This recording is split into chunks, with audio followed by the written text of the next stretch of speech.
welcome to one and all tuned into this very special broadcast, and welcome to the showcase event of the Amazon Smbhav Entrepreneurship Challenge powered by Fireside Ventures.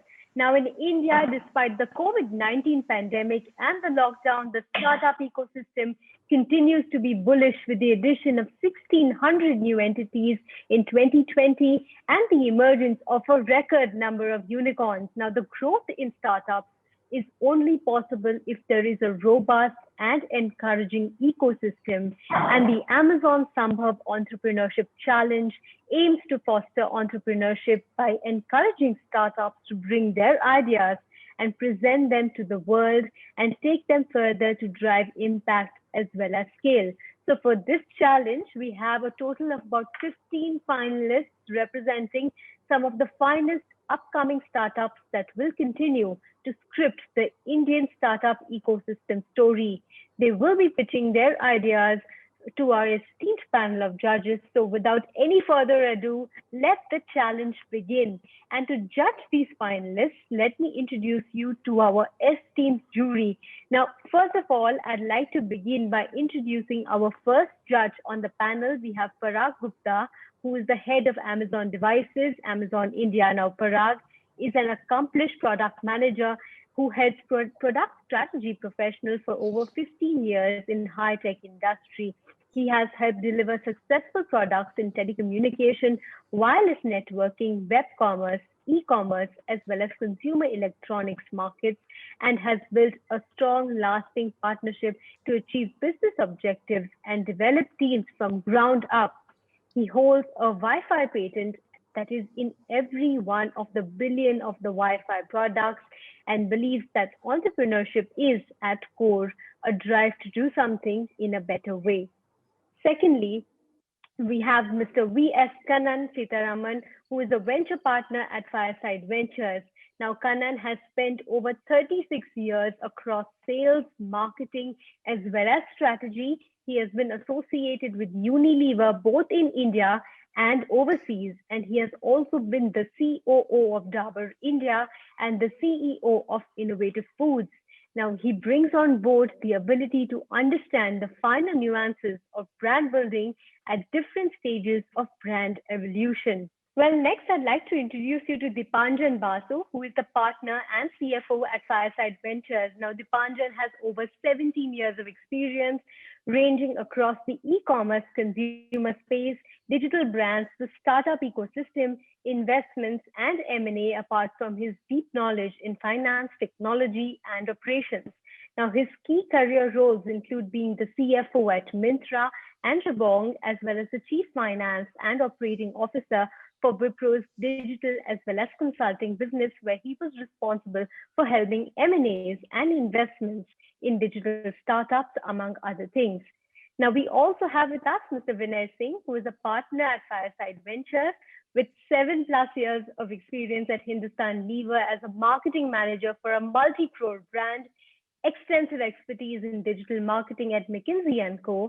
and at bankbazaar.com. Vinay has a unique perspective on the intersection between consumer brands and technology. He has also been an entrepreneur as the founder and CEO of Stepney.com, which was acquired by Quikr. Now, I'm also happy to introduce Sajid Pai, who is from the investment team at Bloom VC. Now, Sajid is a long-time media executive turned VC at Bloom. Sajid supports investments in EdTech, HR tech, as well as Agri-tech, while simultaneously helping Bloom build a research and knowledge platform. Now, Sajid is a prolific writer. His writings cover startups and e-commerce to culture and education, and have been published in Scroll, Quartz, BuzzFeed, and the Times of India. Well, finally, we have Yashvat Kumar, who is the head of data science at Titan. Now, Yashwant leads analytics and insights, a digital function for Titan company. At Titan, he is tasked with driving expertise in enterprise data and analytics adoption. Now, deploying artificial intelligence, machine learning applications, and delivering impactful digital campaigns. Yashwant is passionate about the topics of analytics, machine learning, as well as artificial intelligence. He contributes by partnering with industry bodies such as NASSCOM, mentoring several Tata Group level digital and consumer initiatives, and by speaking engagements at various national and APAC conferences and even at premier educational institutes. So now that we've all met our judges, and before we proceed with the pitches, I'd like to go over the basic rules. So everybody listen very, very carefully. Now, number one, we have about 15 finalists pitching today. Each startup is assigned a 10-minute slot comprising of a 4-minute pitch followed by a 6-minute Q&A session. There will be a hard stop at 10 minutes and we will be switching to the next startup pitch. Now, the judges will score the finalists on various parameters like market attractiveness, tech leverage, product or service advantage, competitive advantage, as well as scalability. And the top 5 ranked startups will win exciting rewards of cash prize up to 20 lakh rupees, AWS credits worth up to $10,000, Amazon Pay benefits of 2 lakhs, as well as Alexa devices, free Amazon Launchpad, and global selling program access. Now, in addition, the winners will also be mentored by industry leaders and VCs via a one-on-one mentoring and speed mentoring session. So, is everybody ready? Let the excitement begin. And for the first part that we've all been waiting for has been for startup pitches. Now, we're going to be proceeding with the first 5 startups. So let me introduce the first startup that we have today, that is Soul Threads. The first startup that we'll be pitching today, it is a startup which is a youth-centric D2C footwear brand, which is aimed at disrupting the open footwear category. It focuses on creating innovative as well as quirky designs for its flip-flops. So Soul Threads, take it away. Soul Threads, at the crux of it, is a youth-centric, innovative and digital-first open footwear brand, known for its super comfortable yet stylish flip-flops. So our purpose is basically to make the flip-flops category and the open footwear category exciting, right? The analysis of recent lifestyle trends have revealed a considerable shift, right, to casual and comfortable clothing. This is also seen in footwear today, right? We take from a lot of global brands like Sanuk, Reef, Olukai, etc. And we've seen that shift already happening in the global markets over there. The same is coming into India today, and that's where we want to focus on, right?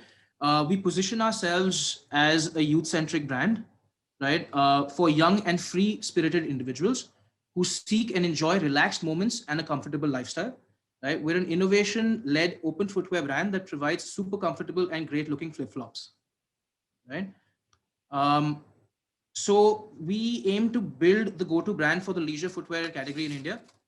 The brand is the brainchild of our founders, Sumant and Gaurav, who collectively have more than 15 years of experience in the retail and footwear space. Prajit and myself, we joined as co-founders in early 2020. Collectively, we bring in the know-how in the footwear category, product development, the go-to-market, as well as the digital landscape, right? Currently, where the market stands is, out of the entire 55,000 crore plus footwear category, open footwear, flip-flops and sandals itself are around approximately 10,000 crores.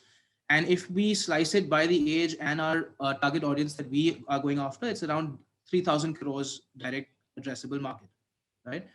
Basis the browsers today, 113 million youth browsers, basis whether their propensity to shop as well as browse fashion, we are looking at a digital TAM, total addressable market of 30 million immediate, right? How the flip-flop category today is segregated, there are two spectrums. The lower spectrum is basically the mass brands, which have huge volumes and huge numbers, but do not have innovation as part of their DNA. And the upper end of the spectrum is basically the premium brands who have a huge brand recall, but they have a low repurchase and limited assortment basis because of the price point that they cater to, right? So we aim to position ourselves between these two and capture that white space, which is why we believe that we will become a 500 crore open footwear brand within the next 4 to 5 years, right? What's different for us that we bring to the table, right? Like we mentioned, technology and design is something that we focus on completely. And every flip-flop that is part of the Soul Threads portfolio is a functionally superior product, right? Because of our in-house proprietary formulation and patented technology. And it's also great looking and stylish because, again, because of our in-house R&D, conceptualization, designing, prototyping and consumer connect, right? What makes all this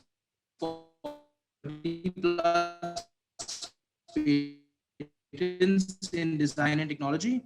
We're developing our range in these four concepts that you see on the screen, which is the True Bounce Soul, Graffiti Slide, and Everlast range, and Squishy Soft technology, right?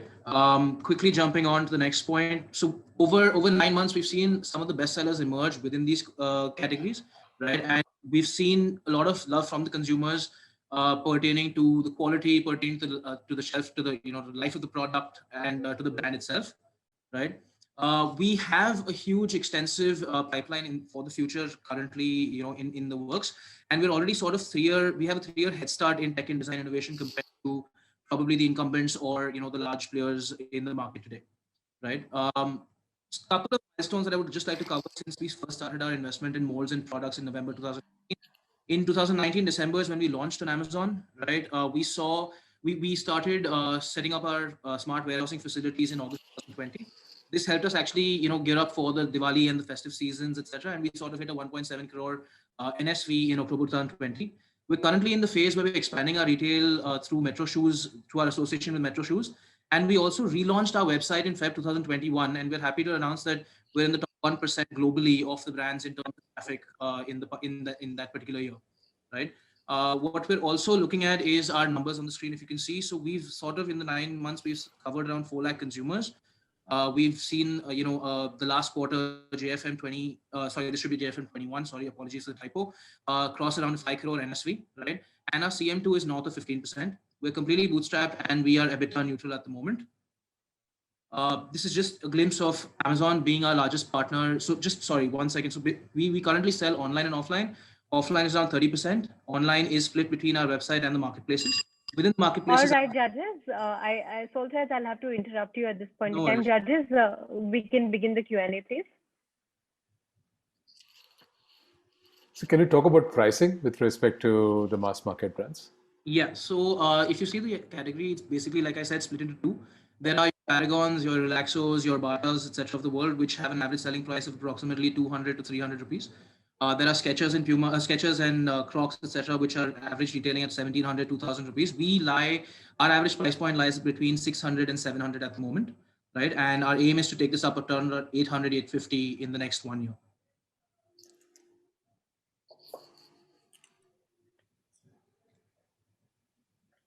So we are currently in the white space of, semi-premium brand, in the white space of 500 to 999, where, the customers, the youth of today, the millennials, Gen Z, have the highest propensity to spend.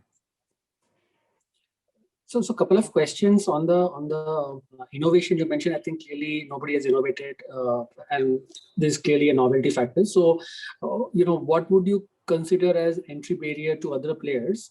Given you possibly are the first mover, so what time does it buy you? And secondly, again, on the pricing, this segment is also very amenable to discounts, and when you're also addressing a very value conscious consumer. So will the pricing advantage, your gross margins and profitability, CM2 positive, which you mentioned, is it sustainable at scale? Got it. So I'll answer the questions in the same order. The first one, basically the advantage actually comes from the fact that, Gaurav, who's one of our founders, he's had this experience for 40, 50 years, right? So they used to actually manufacture for all your brands within the country as well as outside, imported brands which we're trying to manufacture in India, whether it be Bata, whether it be Hush Puppies, whether it be, even to the tune of shoes for certain brands, right? So that entire R&D rests in-house, right? The formulation, the sheeting plant, which very few people in the country have, actually rests with us. So to the point of innovation, the reason we have that 3-year head start is because that entire thing, from designing to actually even defining, what kind of granules go within the EVA and within the, resin, etc., the entire formulation rests in-house.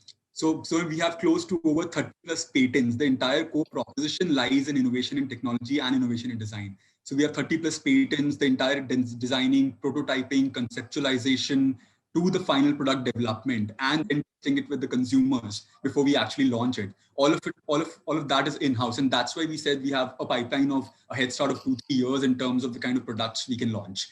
And the lead time from, conceptualizing, prototyping to actually on the shelf is just 15 to 21 days.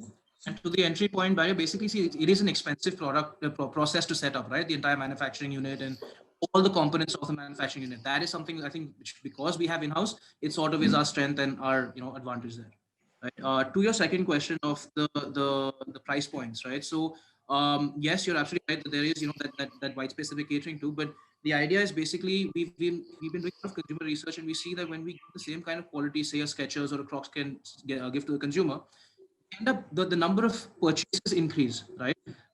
So our in India the average flip flops per year is around 1.7. We're already at around 2.5, 2.8 there, right? Our average order value is 1.23 times our normal ASP. So that's where that price point will come in from.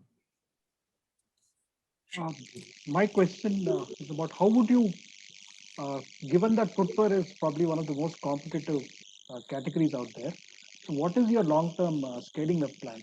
You mentioned a tie-up in Metro shoes, Yes. but what is your strategy from offline perspective? Are you looking at departmental stores? Are you looking at Sure. other channels? Sure. So we currently already have a distribution network that services around 40 cities in the country, right?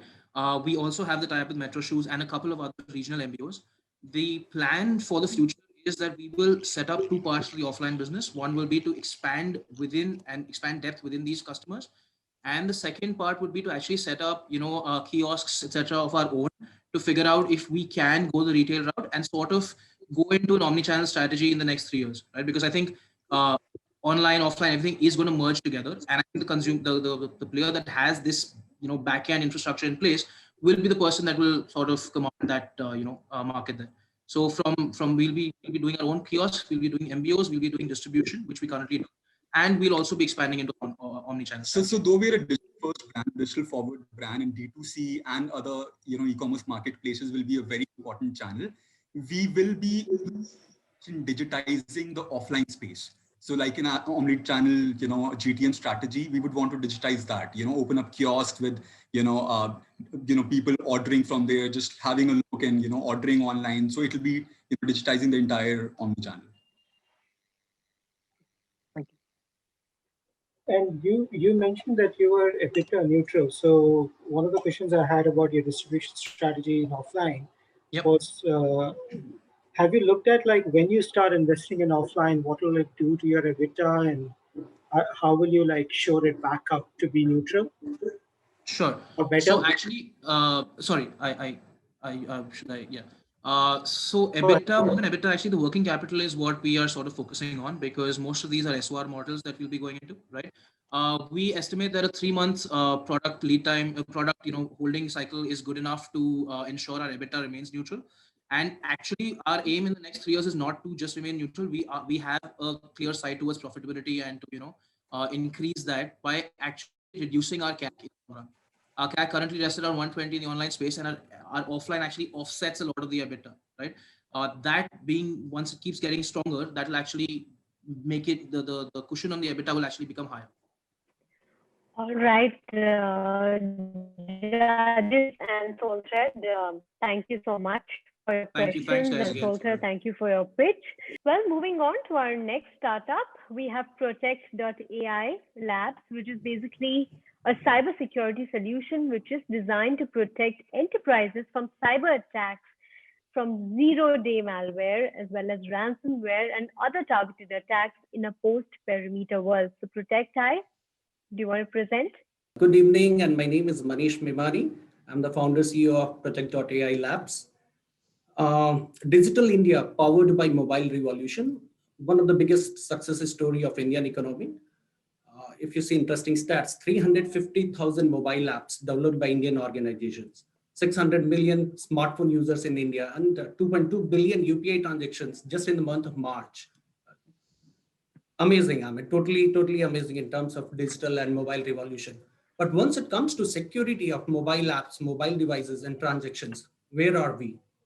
Interesting data by Broadband Research, every 39 seconds, one mobile device in India faces a cyber threat. So we identified what are the biggest challenge in terms of mobile security. 350,000 mobile apps developed by India, but the challenge is there is no standardized security software for Indian applications, and companies are developing of their own. Less than 1% Indian mobile users have actually cyber protected by any app, And India recorded 40 million cyber threats. Not a very structured, FRM process, fraud and risk management. So what we are doing is with the help of deep tech, okay, we have blended cloud and AI and software as a service and came out with cybersecurity products, 3 different products for mobile security. One is App Protect, first one, a B2B product, easy to integrate SDK with any mobile app, and it provides 70 plus capabilities to the mobile apps. So organizations do not have to focus on cybersecurity, focus on UI, UX experience, focus on functionality, and leave cybersecurity to us. Um, it is protected by our cybersecurity cloud and gives real-time, upgrade to the security feature of the mobile app. Second is our Mobile Protect, a complete app in itself, which is for B2C. This can be downloaded by any individual, provides complete antivirus, malware, Wi-Fi security, web security, available at a very, very bottom out price of just 299 rupees subscription per year for an individual. And the last one, our Real-Time Protect, again a B2B UPI FRM for banking, gives all cross-channel verification rules on real-time basis of a transaction and capable of stopping any transaction on real-time basis if it finds it a fraudulent transaction. We developed all these on a subscription model without license cost and in partnership with our product partner AWS, cloud partner, and Kaspersky. So who are we actually? We are totally a mobile threat defense company with a vision to secure mobile devices, mobile apps, mobile transaction data. And our target is to secure 100 million devices over the next 2 years with the help of our security cloud. We already acquired customers. We started just 10 months back. We are born during COVID, June 20. We acquired customers in the field of stock exchange, clearing corporation, life, general, IT. And we have some projected revenue. We started small, focused on product development during this time. And now April onwards, we are going to go to market with our initial 2 products. Real-time product we are still developing, and we have a target to set up a very structured, innovative, next generation cybersecurity company. We have our team in place, which comes from industry and with different levels of experience and banking, insurance, sales, and technology side of it. So that's all from our side, protect.ai. I'm open for questions. So have you already launched? Do you already have customers? Yes, so we launched our first product, App Protect, in the month of March. And this is our B2B. We have acquired a very large general insurance company in the month of March. And we are in discussion with 7 banks, 2 stock exchanges, and multiple life insurance companies. How do you acquire them? Do you reach out to them via LinkedIn or something like that? We reached out to them ourselves at this point of time, but at the same time, we have got 2 very large reseller partners in Delhi and Mumbai. And our idea is to have a resellers partner coming in who take us to the market. But at this point of time, it is a direct acquisition.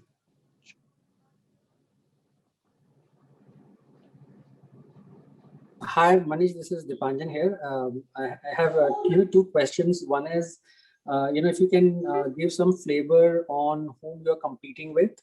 And, because you're operating in multiple, in one side, there is FRM from a bank standpoint, there are some existing players there, and on a B2C mobile side, there are different players. So what would be your competitive landscape? And in that context, what would be your key differentiator? What, from a technology standpoint, you're playing across different categories. So what would be your key differentiator, which you think will be a winning differentiator?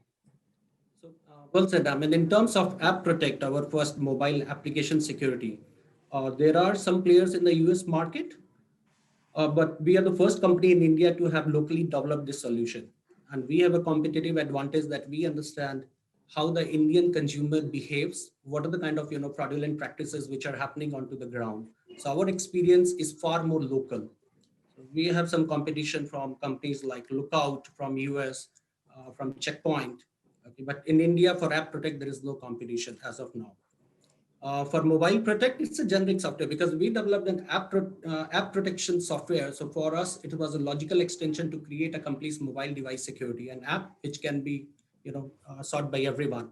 So we partnered with Kaspersky. Kaspersky itself is our competitor because they have their app, but they partnered with us, developed this locally for AV Engine, And we are bringing this to Indian market at a very low price of 299 and 399 rupees, where McAfee and Kaspersky other are charges 1,000 to 4,000 rupees. And that is where the penetration is, highly underpenetrated market.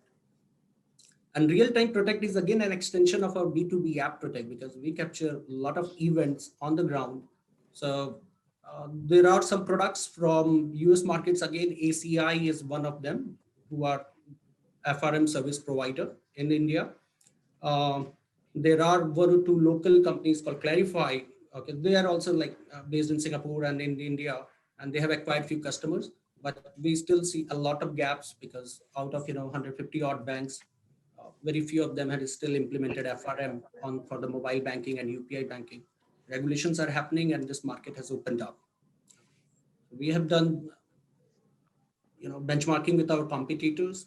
Some area is vacant. There are some competitions available, but we see a advantage in terms of being 100% local.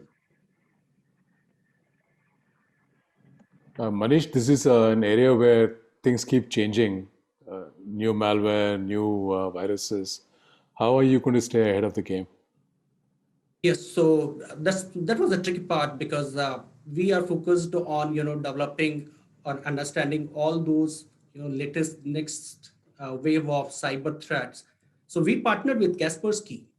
So our AV engine is powered actually by Kaspersky, because they have a 30 years experience, 200 countries available, and they give their malware and AV engine to our solutions. So that is how they have partnered with us, and at the same time they are competition to us. Okay, but they believe that in India we can do better actually locally, and that is where this area we are going to live, and we are going to focus on complete app protection and FRM, and AV capabilities will be powered to our cloud by Kaspersky. So is this relationship a vulnerability as well for you, that when you grow the business, they could just take it over? We have got into a revenue sharing agreement with them. Okay. And first, we have a long-term agreement of 3 years at this point of time.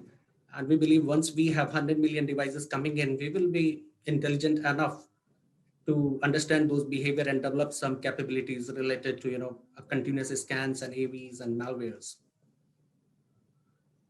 Okay, so it has both pros and cons, and that's how we have got into a just a 5-year agreement at this point of time with Kaspersky.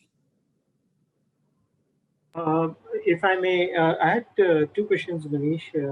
One is how big is your team, and likely this team would require, I mean, you said 2-4 founders, but how big is your team, and how will you retain that talent? Because it probably requires very expert talent in certain areas. And my second related question was that what's your biggest fixed cost right now on this?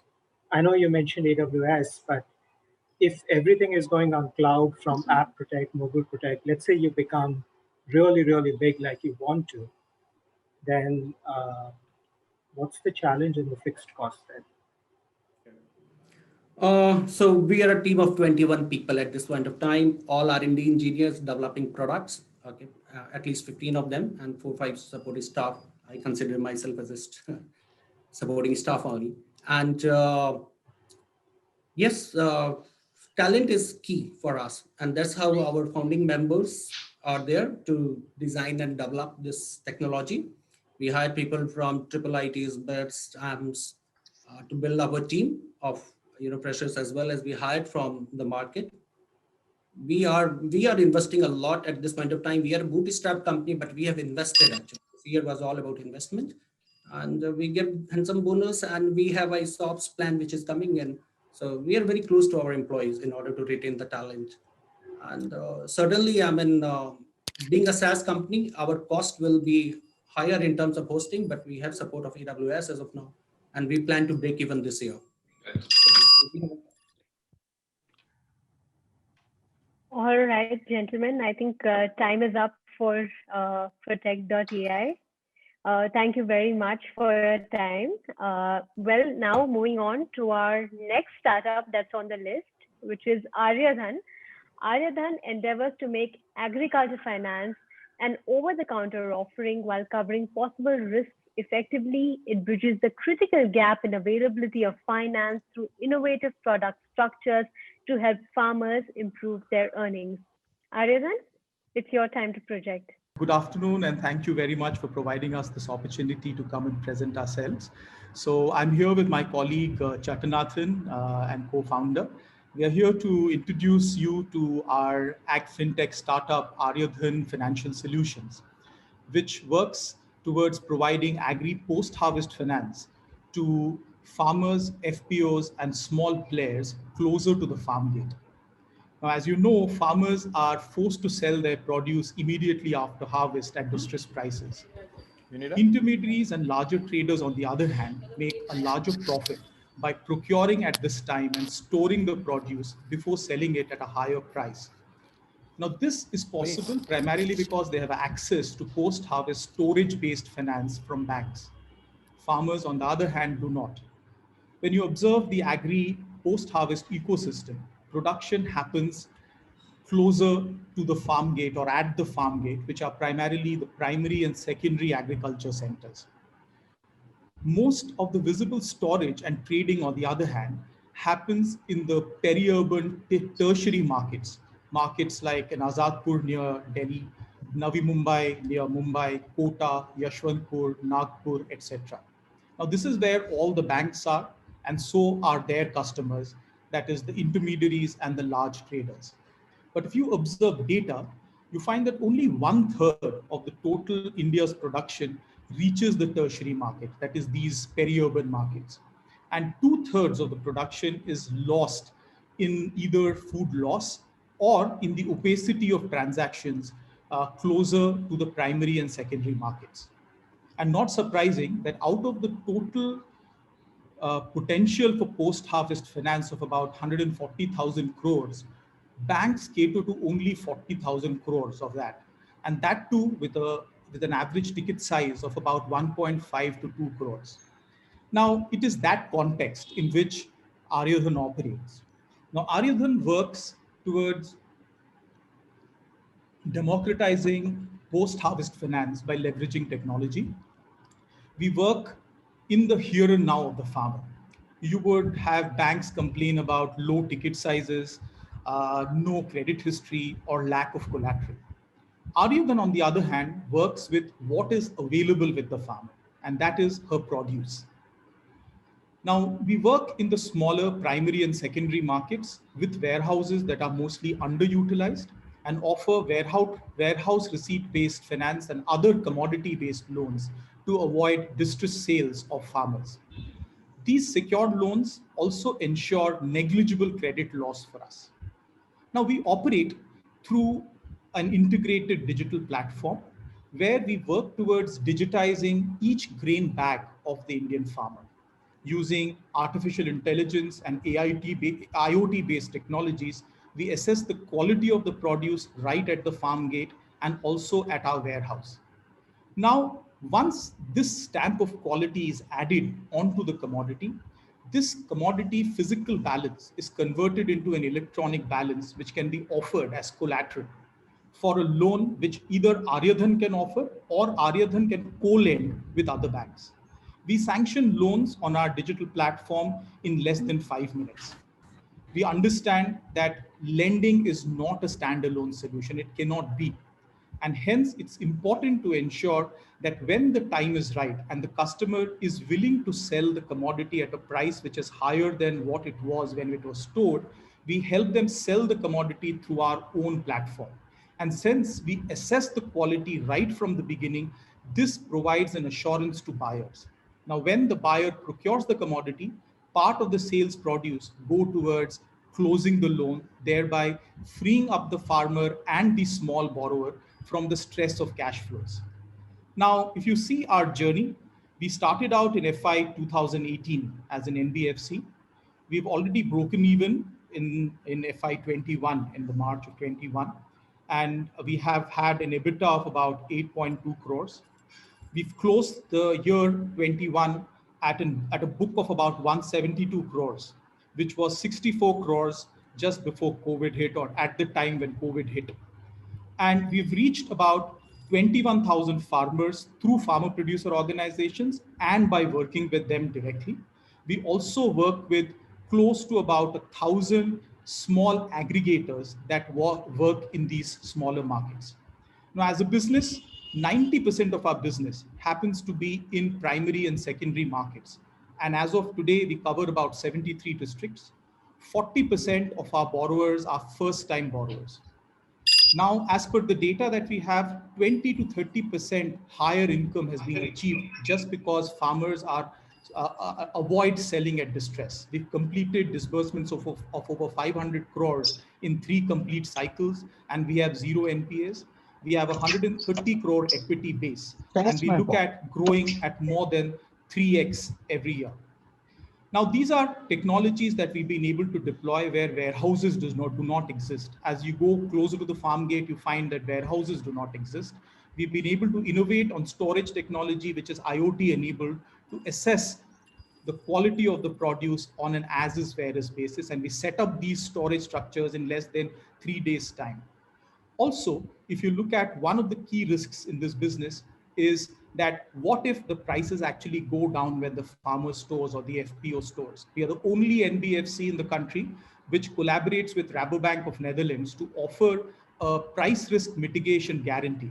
That is, when the prices go down and there is a margin call which is issued on that commodity, the loan that has been provided, if the margin call is not honored, which is what is normally the case with FPOs because of strapped cash flows, Rabobank guarantee can be invoked. Aryadhan, I will have to ask you to stop at this point in time because it's time for open Q&A. You have exceeded your 4 minutes.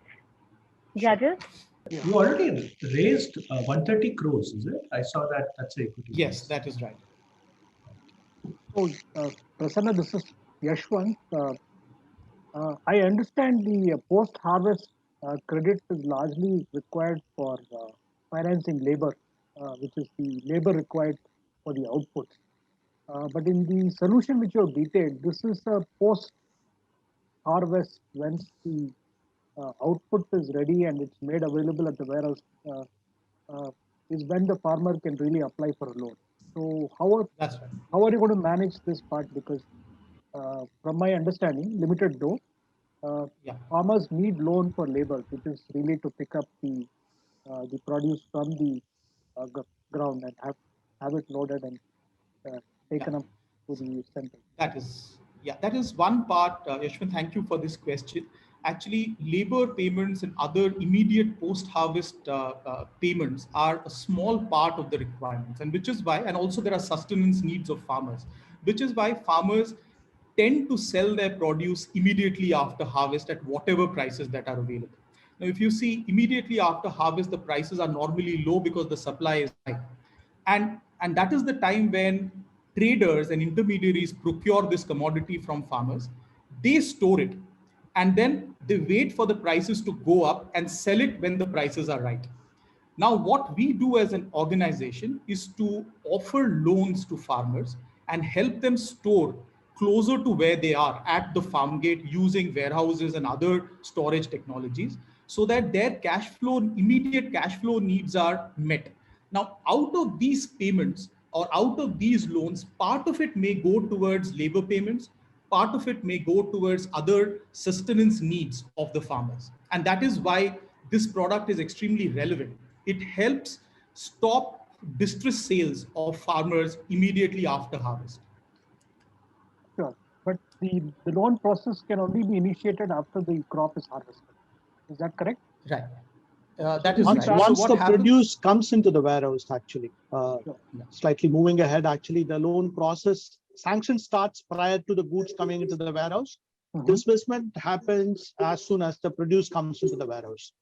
Sure. So you would be targeting slightly larger farmers as opposed to maybe a so we work. Yashwant, we work with a large number of farmer producer organizations, which in turn have small farmers as members. We work with direct farmers as well, but you're right. When they are farmers who come to us directly, they're slightly larger in size.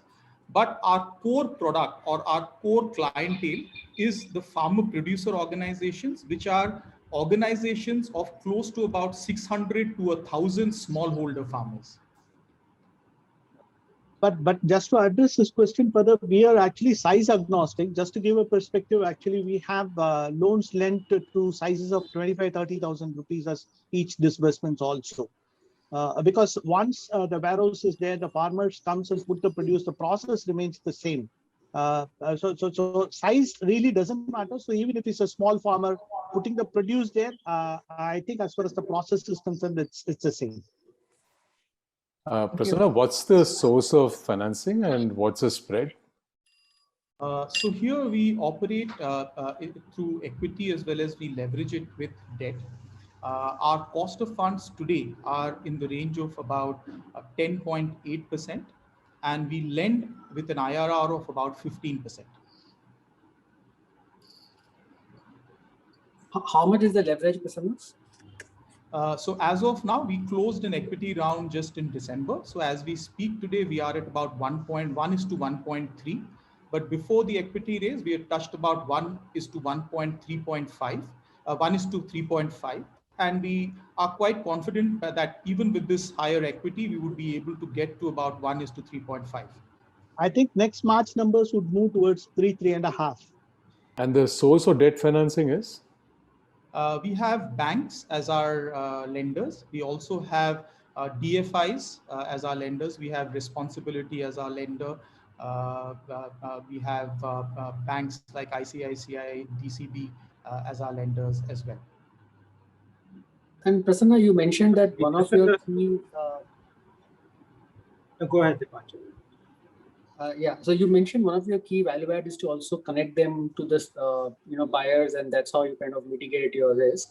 So what is the cost of doing that? So are you also becoming in some form a platform for selling, and do you take that risk, and is that costly to build that ecosystem?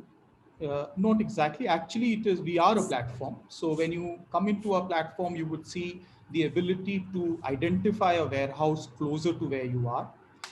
You would be able to store the produce in the identified warehouse.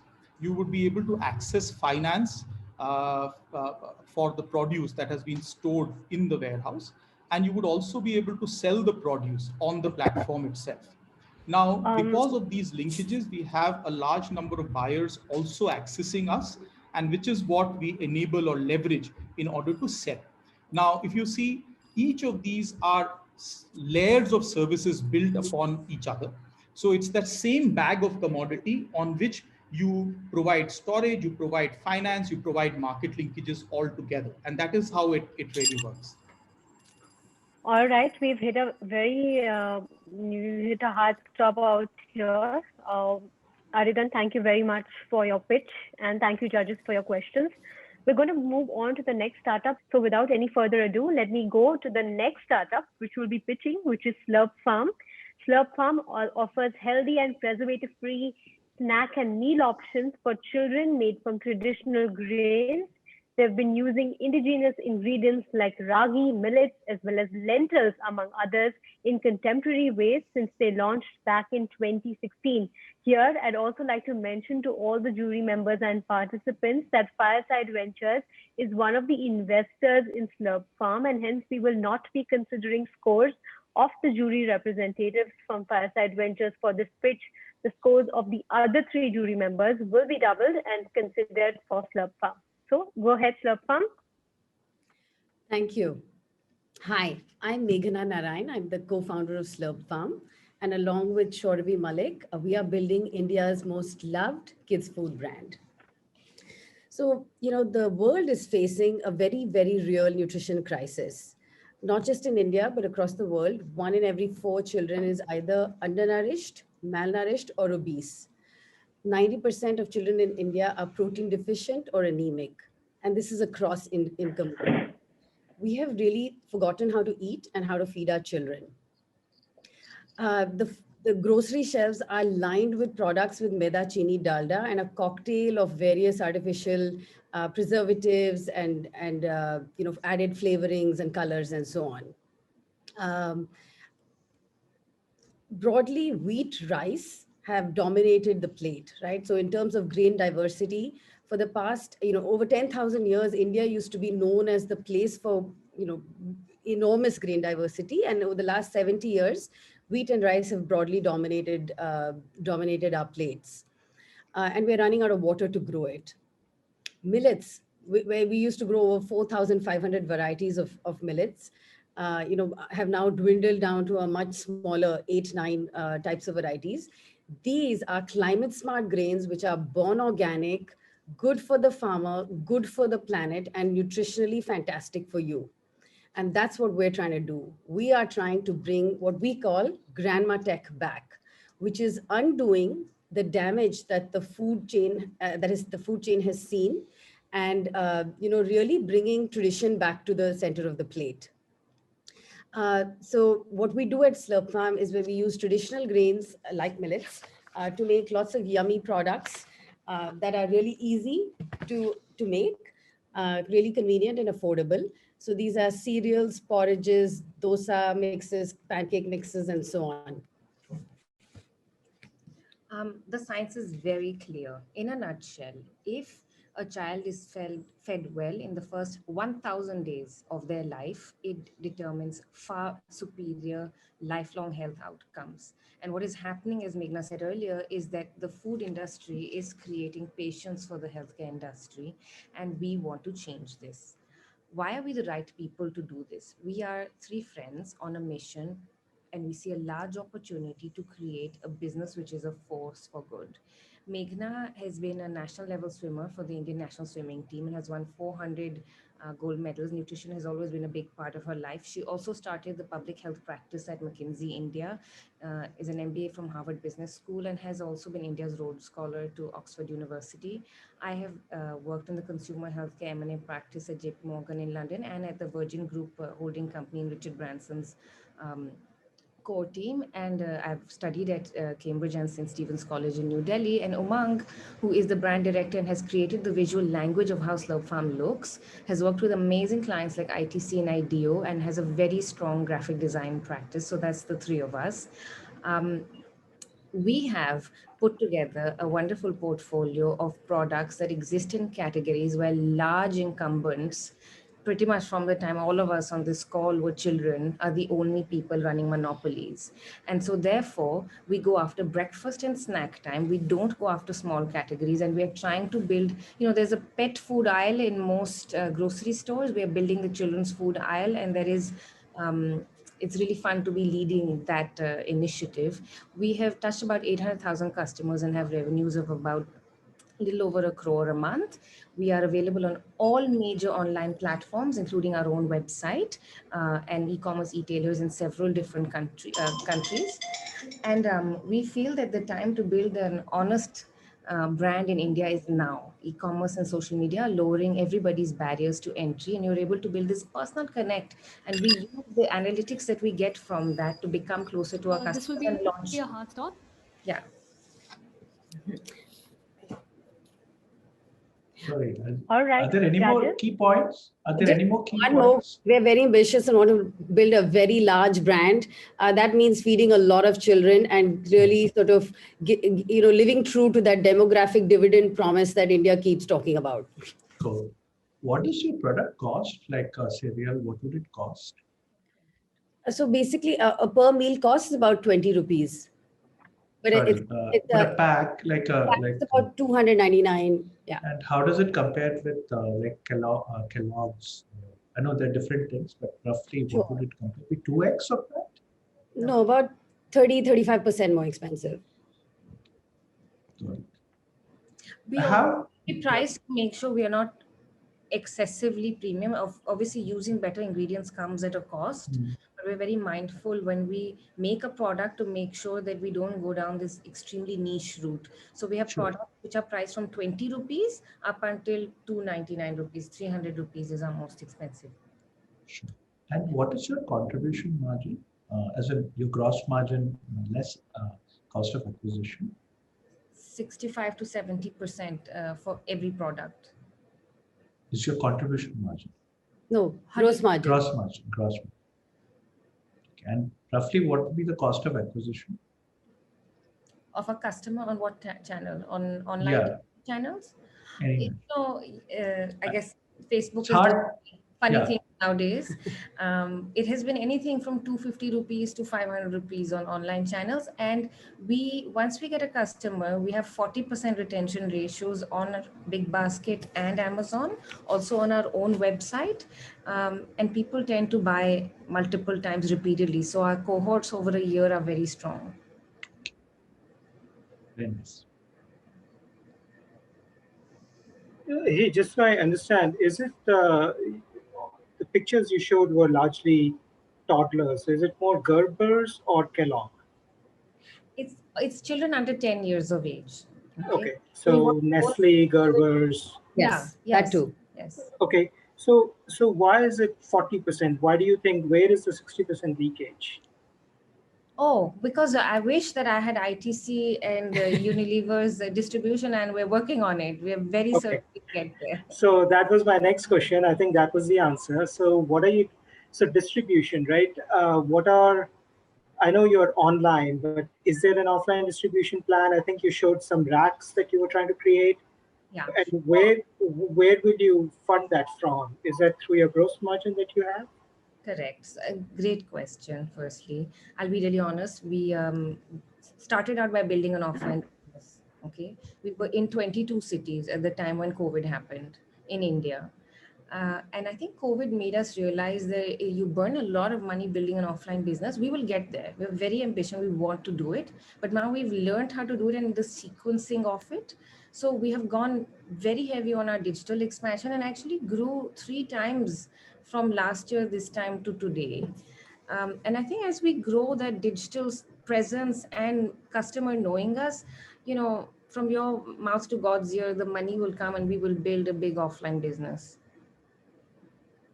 I think the key right now for us is product works, getting consumers to really love the brand, and that's happening. It's really, really nice. The picture you saw was actually a mother in Mizoram who said that I am a Slurp Farm evangelist, started her own Instagram page, translated our ads into Mizo on her own. And there are many mothers who do this, parents who are fed up and want to change, right? I think getting that right will enable the next step. I think you should also try going directly to, have you tried going to hospitals and gynecologists? And, yes. The early child doctors? Okay. We have actually again, this was a pre-COVID thing, but in a lot of hospitals for children, we had built a video which showed of, all our products and fun videos engaging on the product, as well as a sort of a space for parents to come and learn about our brand. Since there are no other questions, thank you, Slurp Farm, for joining us today on this entrepreneurship challenge.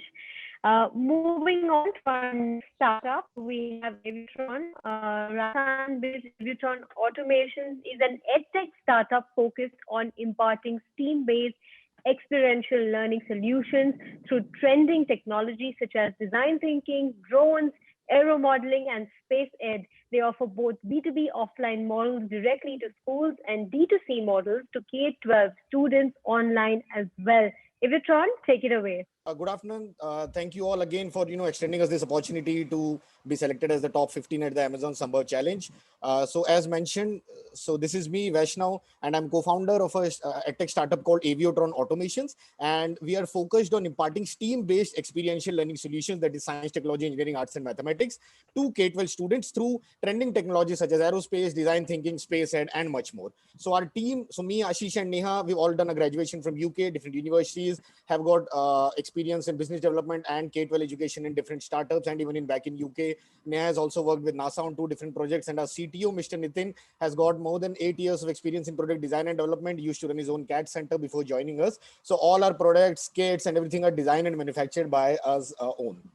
Right. So the problem that we are solving is the lack of practical and hands-on based education in our K-12 conventional curriculum, no career options, the zero relation between industry standards and academic standards, and there's absolutely zero experiential STEM learning. So what we are seeing most in the schools or even in the online space is all robotics and coding. There's no real STEM learning, which is the need of the market. So the market is huge. Just in India, talking about the offline market is more than $11 billion industry with around 0.4 billion as our SOM, and the online will grow to around 2 billion in this year with around 0.5 for the STEM market. And globally, if you look, it will rise to around 46 billion in the next 5 years.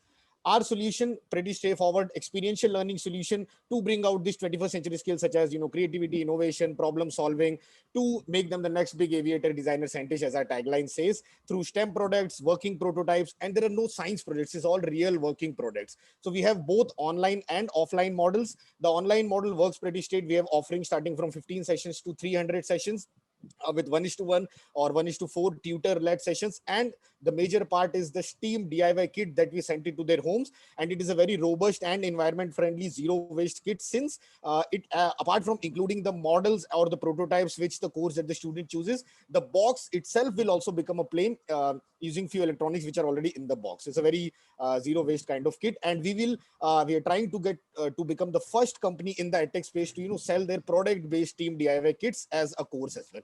The offline model works pretty straightforward. It is a year-long program with industrial prototypes as setups in the lab setups such as wind tunnel, satellite, 3D printers, CNC machines, weather stations, customized curriculum according to each class for CBSE, ICSE, and IB boards, student analytics as how they're improving after joining our program, year-long competitions through Aero Model Association of India and our own channels for space, aerospace, science, maths, qualified dedicated trainer of aerospace or a mechanical engineer, and those 21st century skills that I was talking about.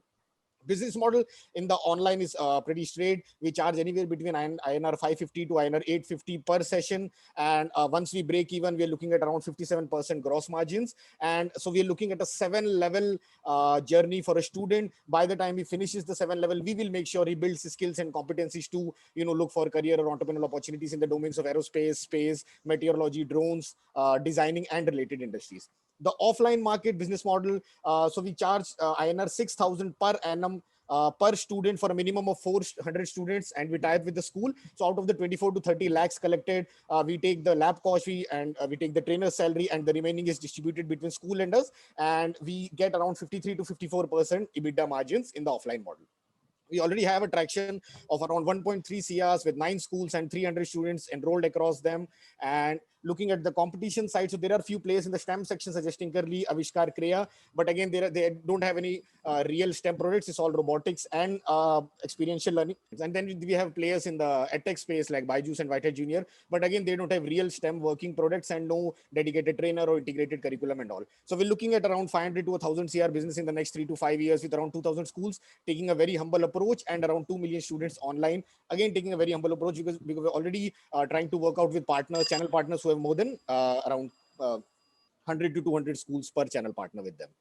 Hi, Vaishnav. This is Yashwant. I wanted to check with you whether you mapped the skills and competencies to actual demand. As in, are there companies really interested in these skills? Because from what I understand, most of the skill building which happens in the country is very specifically linked to employment opportunities. So therefore, have you done any mapping? And my second question is that while you spoke about STEAM and STEM, most of what you showcased, maybe it was just me, seemed to be focused on aerospace. Right. Right. So I'll get to both of the questions. So yes, we've definitely looking at a lot of industries, how they, give a lot of importance on skills such as creativity, innovation, problem solving, and even hands-on practical learning. So it's not all theory. So to be very honest, there are no theory, no books, and no exams in our program. It's all working on real products and learning technologies that the industries are already using. But again, this will add on to as the students enrolls into the career path. So for a third or a fifth class student, we're not putting much emphasis on career opportunities and all. There we are working on basic skills so that they get more introduced to how they can improve their academics and learn interesting technologies such as space, aerospace, designing, and all those. While for students such as 9th and above, then we focus more on those entrepreneurship skills, analytical skills, and the skills that the industries are looking more. And yes, for the second question, in an initial view, it might look all aerospace, but that is just because we've all from aerospace background. To begin with, to make the program interesting, we have made it aerospace centric, because through aerospace, we know we can clear more than 80% of science and maths of class 3 to class 11. And growing through that in a outside circle, we will introduce technologies that are more evolving or more demanding. So next year on, we already have curriculum and technologies ready for the next 3 to 4 years in terms of astronomy, AI, machine learning. Everything is already ready. So we will introduce step by step as the student progresses through each year by year. So yes, to begin with, it's just looking like an aerospace or a space centric program, but we have a complete curriculum for other technologies as well. Vaishnav, there seems to be so much of competition for the educational budgets of parents. Aren't people going to favor spends which get kids into the IITs and whatever else is aspirational? Yeah, so I think these kind of programs are ultimately building their analytical skills and the basic skills that will help them improve in this academics and competitive exams as well. Because at the same moment, when we are trying to get them to teach any session, any activity through any kit, we are clearing up their science and maths concepts as well. So even when they are preparing for competitive exams, ultimately, because we also have a portion of showing this improvement to parents and the schools as well, that how after joining our program, your kid is improving in science and maths as well. So ultimately, in the longer run, it will help those in these kind of things as well. And once they start enjoying the power of experiential learning, they do tend to get their own innovative mindset and try to work towards new technologies, new products and whatnot. So it's an overall journey, because we're also working on that personality development, problem solving, communication. So it's a complete personality development through these kind of activities. Okay. Maybe I missed it, but what is the education part? Like, I thought that you send a model. How does the kit translate aerodynamics and while building that model? Oh, so we have a devised curriculum for the complete sessions for each age group from 3rd to 12th. So once the kit is sent back to them, the kit is just part of the whole program. We have a complete curriculum where we'll also be teaching them different technologies practically. But again, very less theory. They'll be experiencing those things while building the models. So if I'm trying to teach them gravity or force or motion, they will build a plane first, fly it, and then learn how friction or gravity or those things work. Then related to their academics, then related to a real life industrial prototype, because we've also included industrial trips, exposures, internships. So if a student is joining us in the space program for the next 4 to 5 levels, we will make sure he goes to ISRO or he goes to the next space company or the next startup. So, he also gets those, because now national education policy has made it very clear for all the schools to have this kind of industrial exposure, design thinking methodologies, experiential learning, and we've been already doing all those things long before NEP came. So it's easier for us now to convince the schools and the parents as well before the NEP. So before there was no, yes, sorry. Vaishnav, what have been your experiences with regards to customer acquisition cost, your margin that you make? What kind of retention have you seen for consumers wanting to go to level 2, level 3? Let's talk about some metrics. Yeah, so since we just started and our offline model was already started in 2018, so we had 9 schools before COVID. So all of them have retained the program. And since we signed in the offline, we signed for a minimum of 3 to 5 years with the schools, because we want them to see the 3 to 5 year journey of a student with us. So all the schools have retained, and even they have increased their student base as well. Online, we've just started 2 months back, because we only had that idea after COVID that we can do this online as well and can scale globally much faster in terms of the offline space. So we've only done around 200-300 demos, and we had around 20 to 25% conversion ratio. So this is just the first time students are doing it online. But yes, looking at the offline space, all of them have retained. All the schools are doing it again. And we had 40 schools in pipeline in 2019, but since COVID hit, so we had no other option and the schools were closed, and we are in, talking terms with them again. So now the delivery method doesn't matter whether it's going to start offline or online. We're just signing up the client. If the schools doesn't open, we'll take online classes. If it opens, we'll convert it into offline model. Thank you. So Vaishnav, just a follow-up question on that. So, selling into schools is a very long sales process. It's almost a B2B. We're talking about, massive scale in year 4, year 5. So given the number of schools you have to convert versus the effort and money to be put on customer acquisition, are you taking too much on your hand, or do you think the B2B to school will be a lesser component later and you will focus more on direct to consumer? Oh, yes. Ultimately, in the longer run, since we will convert the online model into hybrid as well, that students out of those 30 or 40 sessions, they will also have the option to take those 10 sessions offline. either with the school nearby, so the school also get an extra business model to have after school program, or as a maker center as well. So as going forward, but it won't take much of our time, because ultimately all the GTM strategy for offline schools will be through channel partners. So we'll have channel partners who have 50, 100, 200, 300 schools working with them, and we'll always expand through them, even in international countries. Well, moving on to the next startup that will be pitching, which is Slick Organics. Slick Organics are the creators of Aryadhan, India's leading clean label, 100% nature-derived personal care brand for men and women. So Slick Organics, take it away. My name is Dhruv Madhok, and I'm one of the co-founders of Aryadhan. Hi, I'm also Dhruv, and I'm also one of the co-founders of Aryadhan. So Aryadhan is a plant-based, chemical-free personal care brand. And we're working towards making personal care honest and effective while empowering our customers. We sell our products on the internet and on our website and marketplaces. Basin, maybe you could give a quick background on the 3 key points. Yeah. So the things that we focus on most is the pain points that we saw was the lack of transparency. The Ayurvedic labels were hiding almost 95% of the ingredients that were there in the formulation, which left a lot of space for nasties to enter. The second part was affordability. We found that brands that were offering the same kind of ingredients that we were, and ours were offering even better, were possibly even 4 times the cost and were usually seen to be imported. Lastly, what we saw was that the natural, safe and effective products at the point of when we started was more focused on niche groups like mothers. For men, it was mostly non-existent, and women largely and men were being neglected. Right. We found that for men, it was more about indulgence, and the whole safety and non-toxic products were made for women and children.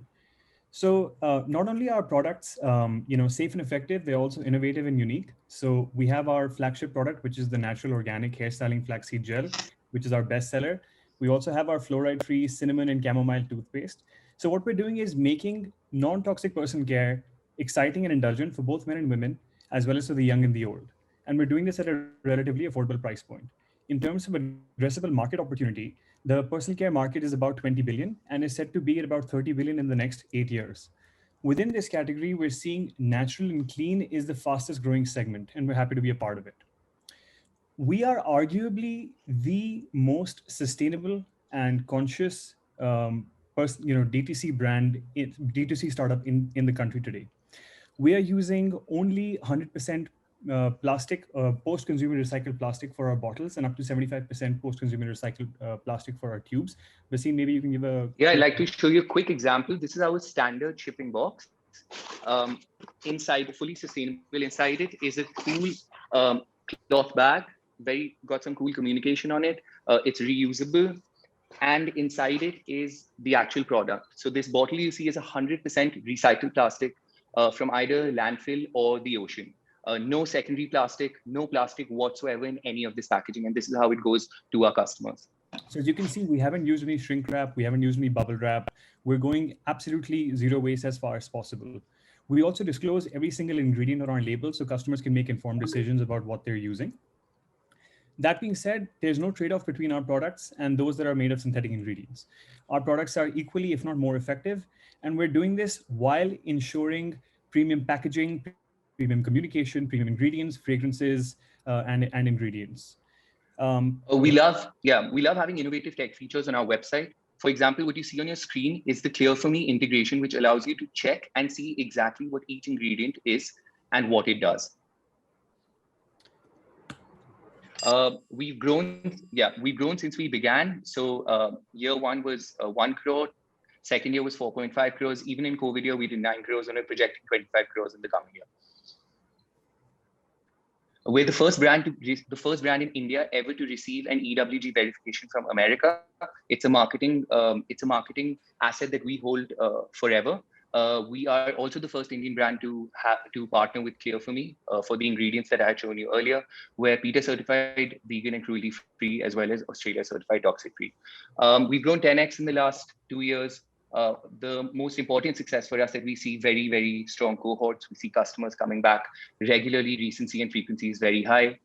We found that 85% in a customer survey we had recently, we found that 85% of our customers rate us 8 or more on a scale of 10 in terms of quality and consistency. We've been backed by some of the top names in the consumer space, like DSG Consumer Partners, Nikhil Vora, and the Managing Director of Estee Lauder. Thank you very much for your time. We'd love to answer any questions you may have. Can you comment on pricing with respect to other brands in the market? Right. So we've gone after the the mass premium price point. So our products they range from 250 rupees all the way up to about 899.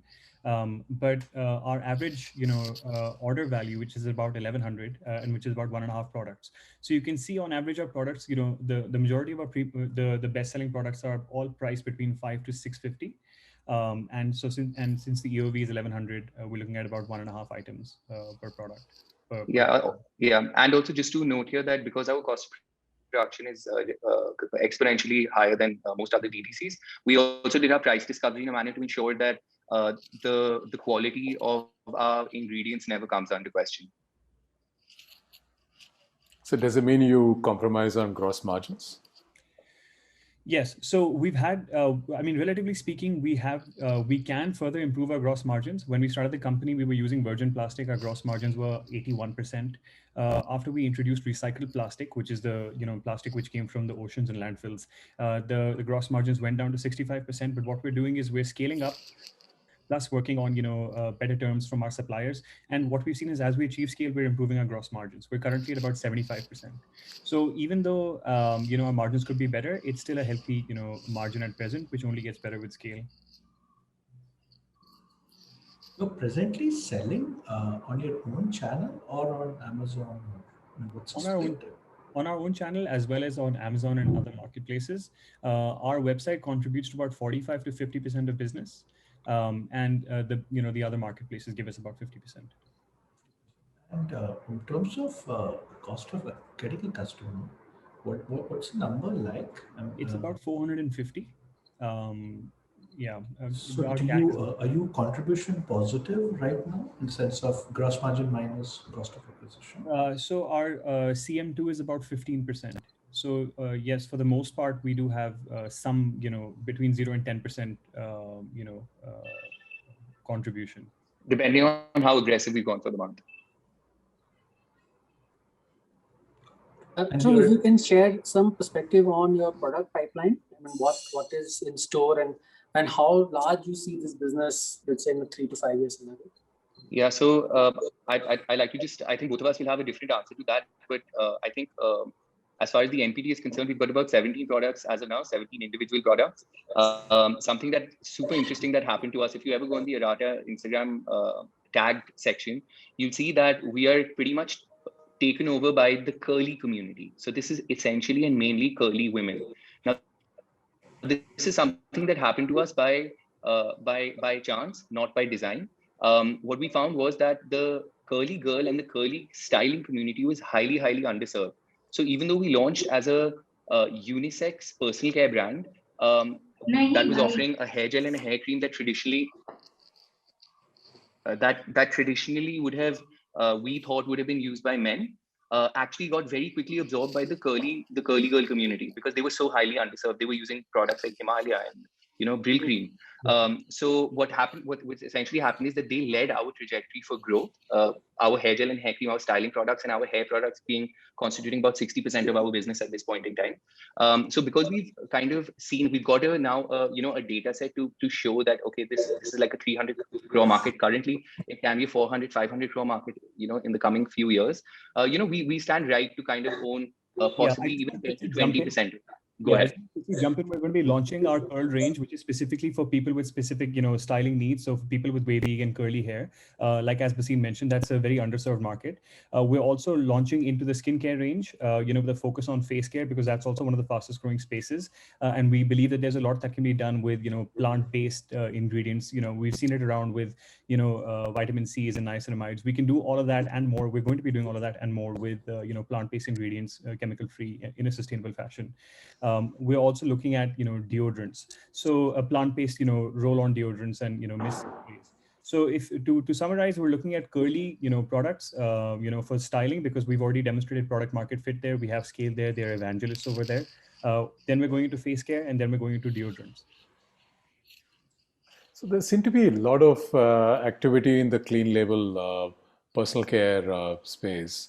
We're just seeing so many brands out there. I mean, not your identical proposition, but somewhat similar, safe to use, shall we say? Yes. Why would you? What gives you the right to win? So I'll take a quick jab at that. Go ahead. So we're going to we understand that we can't outshout all the brands, whether the incumbents or the really venture back startups with the deep pockets. We can't win at all categories. So we have a very thought through play to play category for SKUs, and we have a play to win category for SKUs. Our play to win products are the hairstyling products. We started with a hair gel and hair cream, which are doing phenomenally well. They have, coincidentally the best margins, and they have the highest stickiness as well. And then from the hair, we've gone into, styling. So we're launching the curl range. We also have a a shampoo that we've launched. So once we've demonstrated credibility with one small niche, we kind of upsell and cross sell there. So we're not trying to, fight everyone in soaps, in face washes, in shampoos, because that's counterproductive. We're going with a very, focused approach with, with beachhead markets like the curly market, subcategories like lip balm, subcategories like deodorants, and then building our way up. Okay, thank you. We're going to be moving on to the next startup we're will be pitching. It's Cockney Lemons. So Cockney Lemons is a customer experience design and consultancy firm specializing in research, design, and building of digital-first solutions to empower enterprises with innovative digital customer experiences. So Cockney Lemons, start with your pitch right now. I'm Samudra with my co-founder Akshay. Cockney Lemons is a customer experience company building the digital tools focusing on high-value customer products. We are building a technology platform to empower businesses with the new age tools to enrich customer experience and engagement. Looking forward on the lines of what we had been building, that there is a huge gap in the technology available for this industry to showcase their offerings and enrich the customer experience. Boosting sales digitally, that is across physical and digital domain, through technology solutions is our major focus, while optimizing user journey to create an amazing and engaging customer experience is a key focus. In doing so, we are also helping these brands understand the user behavior around their offerings while enabling a seamless experience powered by our visualization tools. We do this through solutions built using our platform offerings. Tools which are currently offering can be divided into three functions: analyze, optimize, and visualize. The tools focus on helping our customer analyze and understand customer behavior patterns. Number two, optimize, simplify, and implement business processes with engaging customer experiences. Three, visualize modern experiences through website, apps, VR, AR, and communication bots, and more. We have enabled major brands like Embassy, Brahma Corp, and more with modern digital customer experience solutions and immersive visualization technologies. We were just in time as the pandemic disrupted their traditional business model. But we had been doing this since 2019, when we did the world's first VR expo for the Pune real estate market. Cockney Lemons today is the ideal amalgamation of individuals from diverse backgrounds and disciplines to lead various verticals. The leadership team comprises of people coming from IITs and NITs along with experienced veterans to drive the organization.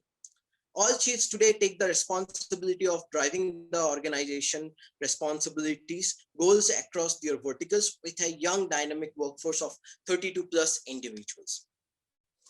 We are a bootstrap startup. We started with a vision of a modular platform, but we did not start with a product. Instead, we started with projects around our vision. Has helped us building an amazing product market fit as we build the platform from our understanding and insights of life consulting projects. Today, the story of last 24 months says that revenue share of our product is on the rise. And the last half of FY 2021, we have done close to 70 lakhs of product order book. We have serviced over 60 plus clients through our MVP with an average ticket size of INR 8 lakh plus. The order book for this last financial year stands at INR 2.21 CR. Despite pandemic, our team sizes has grown 4x. These are some of our valued clients who believed in our offerings and are using our platform to deliver amazing customer experiences. This includes Embassy, Hiranandani, Brahma Corp, ICICI Bank, Xanadu, and many more. Our market strategy can be divided into three focused areas. Top of the pyramid are our managed services built using platform offerings, reserved service, premium clientele. The mid and the bottom of the pyramid are our software as a service using only our product offerings to be serviced by our service and channel partners.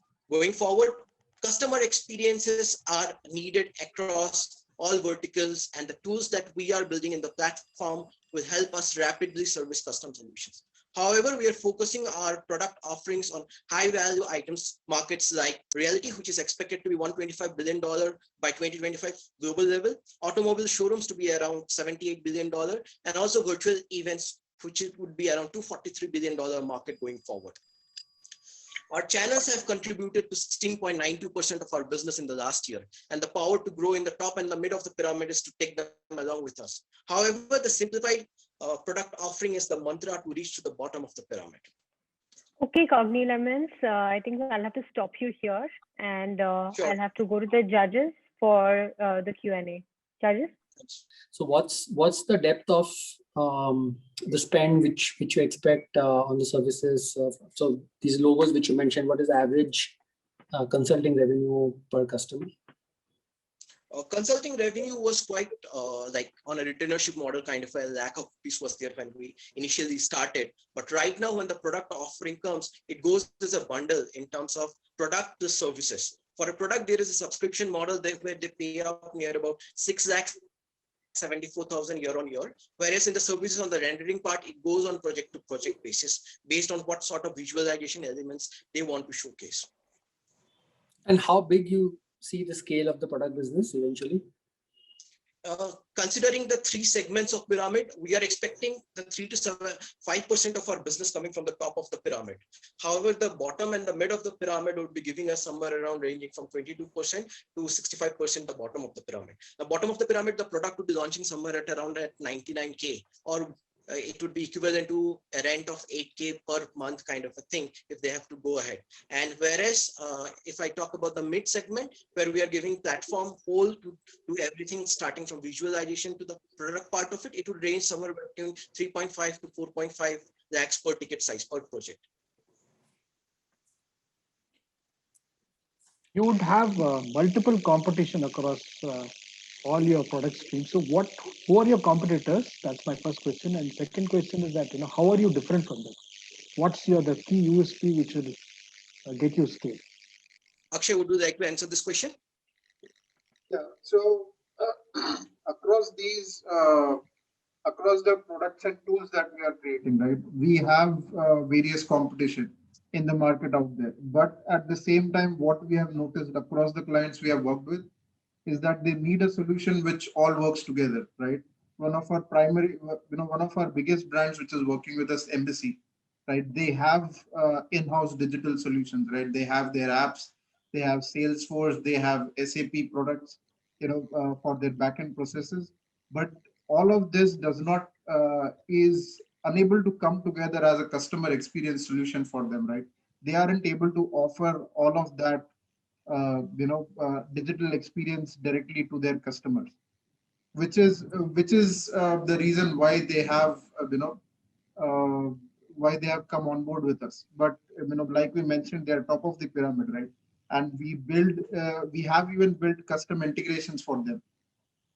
And what that has done for us is, given our platform is modular, what it has done is we are able to even integrate with Salesforce and with other solutions which such big shots are using, while maintaining integrity across our offering and our customer experience solutions. I didn't understand this last part about, let's say, SAP, etc. Like, my understanding was in the front, you were more on the front end, right? You were helping them design the customer experience and etc. So can you just explain to me what's the link to so far back-end ERP systems? Right. So coming back to the point, like there are two components. One is the visualization technology, where we use components like AR, VR, MR to create various kind of experiences or any web applications. This gets combined with a business technology at the back end, which takes care of the business process modeling and the automations part of it. Where many times, if they are they have existing legacy systems, they want us to integrate with that. Otherwise, they want us to cover it up. So when we talk about customer journey, it talks about converting a suspect to a deal, where the whole journey talks about business transactions in between. And what we have done is bringing all of them at one seamless journey with all the gaps to be filled up in the physical as well as the digital touch points. So that's where the ERP and CRMs comes into the picture for connectivity. Yep. So ERMs, for example, right, as you mentioned, those are working on business processes, but they are very much employee oriented, right? And what that is unable to do for companies like Embassy, for companies like Brahmacorp, is not, provide the digital experience, right? Integrated digital experience, for example, generating, doing KYCs, right? Generating agreements, doing bookings, right? All of that they are unable to do on the customer end, on the front end. So that is what we are enabling, and we have also built these tools in a way that we are able to, connect with what they have already in place for, those top of the pyramid big shots. All right, judges and Cockney Lemons, thank you very much. Cockney Lemons, thank you very much for your pitch. We'll be moving to the next startup that we have. The next startup pitching is HealthSet Go. HealthSet Go is India's largest healthcare organization for schools with the mission to nurture the world's largest network of health promoting schools. The program currently operates in the schools with over 77 cities, impacting 250,000 plus children as well as parents. HealthSet Go, your time begins now. Thanks a lot for giving me this platform here to present today. But before I talk about my organization, I'd like to start by talking about what the word healthy means in India. And I remember when I was younger and, my aunts and uncles used to come to my house and they would pull my cheeks and they would tell my parents that Priya's looking very healthy today. And obviously they weren't talking about my health. They were actually referring to the fact that I was quite overweight when I was younger. And my weight is something that I dealt with, throughout my childhood. I was overweight. I got bullied for it at school, and that greatly impacted, my self-esteem and my academic performance. And it was quite a low time for me until I decided that I had to change and I had to take care of my own health. And fast forward a couple of years, I actually went on to win the silver at the Delhi State Weightlifting Championship. And my journey from being overweight to being a weightlifter definitely wasn't easy. And today, when I look back, the statistics are quite clear that there are so many more children just like me. India is actually the second most obese country in the world when it comes to children. And if we don't address children's health today, then 70% of these unhealthy children will go on to develop chronic diseases such as cancer, diabetes, and heart disease. And these diseases exist in all of our families today. But just like my parents didn't have time to focus on health, there are many children out there whose parents don't have time, they don't have the kind of money, they don't have the convenience or the know-how to educate their children about health. And when we were trying to find a solution to this problem, the first thing that we thought of was a school, because that is where children spend most of their time, and it's a great place to make sure that children grow up healthy. In fact, school health programs are mandatory for schools as per various syllabuses such as CBSE, ICSE, etc. But still, less than 1% of schools in India have a health program because of various roadblocks that schools face in order to execute these programs. So to fill this gap, I started and founded HealthSet Go in 2016. My name is Priya Prakash. I'm the founder and CEO. And our mission and vision is to make sure that the whole of India grows up healthy in schools as an ecosystem, and we want to reach over 1 million children by 2023. Our approach to health is quite simple in schools. We have a health program, which is an award-winning one, which has a health assessment or a health checkup of every child, health safety, and health education. So our health checkup is actually very comprehensive in schools. We have quality doctors going and checking the students over 90 plus parameters. And when we did these health checkups, some of the shocking things that we realized were not that there were so many undiagnosed conditions in children, but also that no children, even in the most premium schools, had a medical record online. And that is why the first thing that we did was incorporate technology from day one into our program. And today I'm happy to say that every doctor who goes into one of our schools and does the checkup operates our proprietary doctor's app through which he collects the data, the health data of every child, and that gets translated online into our online health platform and app for parents, where they can see easy to understand health and medical reports. And if they have any questions, they can always come back to us. But one thing that we realized was that schools also needed more services. So because of that, we also started implementing healthcare facilities in schools, insurance for every child, as well as health education. But now that we look further to the future, we see that telemedicine and telehealth is picking up. Parents are looking more to online sources for the solution to their children's health problems. And we've always been an organization that's been detecting and diagnosing, but not providing solutions. So the next step for Health at Go is now to take our platform further and provide solutions for the new age parent. And we aim to do this in our existing database of over 1.5 lakh parents who can use our app to now further access a lot of variety of health and medical services for their All children. right, Health at Go, thank you very much for your pitch. Now over to the judges for the Q&A. Sure. What's the revenue model, Priya? Yeah, I'll just get to that. So we are a B2B annual subscription model for schools. We have been working with schools where we charge them per child on an annual basis. And typically a school pays us around 3 to 5 lakhs a year. And we have an average contract period of 3 years wherein we provide these services to them. And now sorry. And why does a school want to spend this money? Because it's mandatory for them to comply to certain requirements of having a health checkup at school. So it's pretty much out of compliance, and which is why it's much easier for us to convince them to have these services in school. And so we typically are their outsourced health partners. And especially because of COVID, they need a nurse in the school, they need a medical room, they need doctors coming in. So this has really seen an uptake as of late.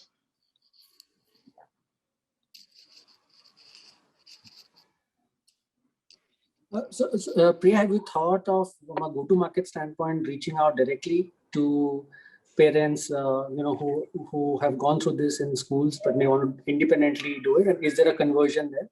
Yeah, so that is our plan actually going forward, for which we're now looking at, in fact, raising investment. So a lot of our parents are already on our online platform where they access their child's health records. So now we really aim to convert this into a B2B2C and in the future D2C offering, where this can become a one-stop solution for parents' health and well-being, where they can come in and right from the age of 2 to 17, they can have everything that's required from a parenting and from a child health perspective.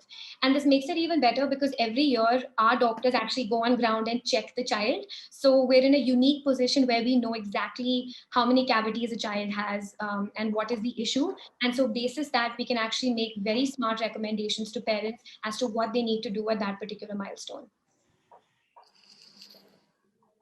And what's the founding team like? Sorry. So I'm the founder of the organization. I'm the founder and CEO. I'm a sole founder. Apart from that, we have employees who've been with us. We have about 21 people right now in our organization. We have a few advisors from the health and medical field. Hey, Priya, first of all, congratulations on the weightlifting win. One quick question, like, how do you deal with all the regulatory and privacy issues that come with it? And having this child database, when you look at a scaled perspective of, let's say, your millions of children, then how do you see the privacy and regulatory things panning out for you? Yes, in fact, schools and even the parents these days are very concerned about data privacy. So that is one thing that we actually invested in earlier on, that we have very secure databases. We, in fact, the largest investment that we've made is in technology to make sure that we are compliant even up to the HIPAA compliance level, which is not even a standard in India, but it's there in the US. So most of the data is encrypted. It's not visible to people who shouldn't be able to see it. The data is completely owned by the patient. We only work on de-identified data at the back end whenever we're trying to do our analytics and make sure that we're making the recommendations. So it's pretty much automated. We do see 1 or 2 parents who do come up and ask us, and that is where we can transparently tell them this. So that way, that is one thing we're very mindful of.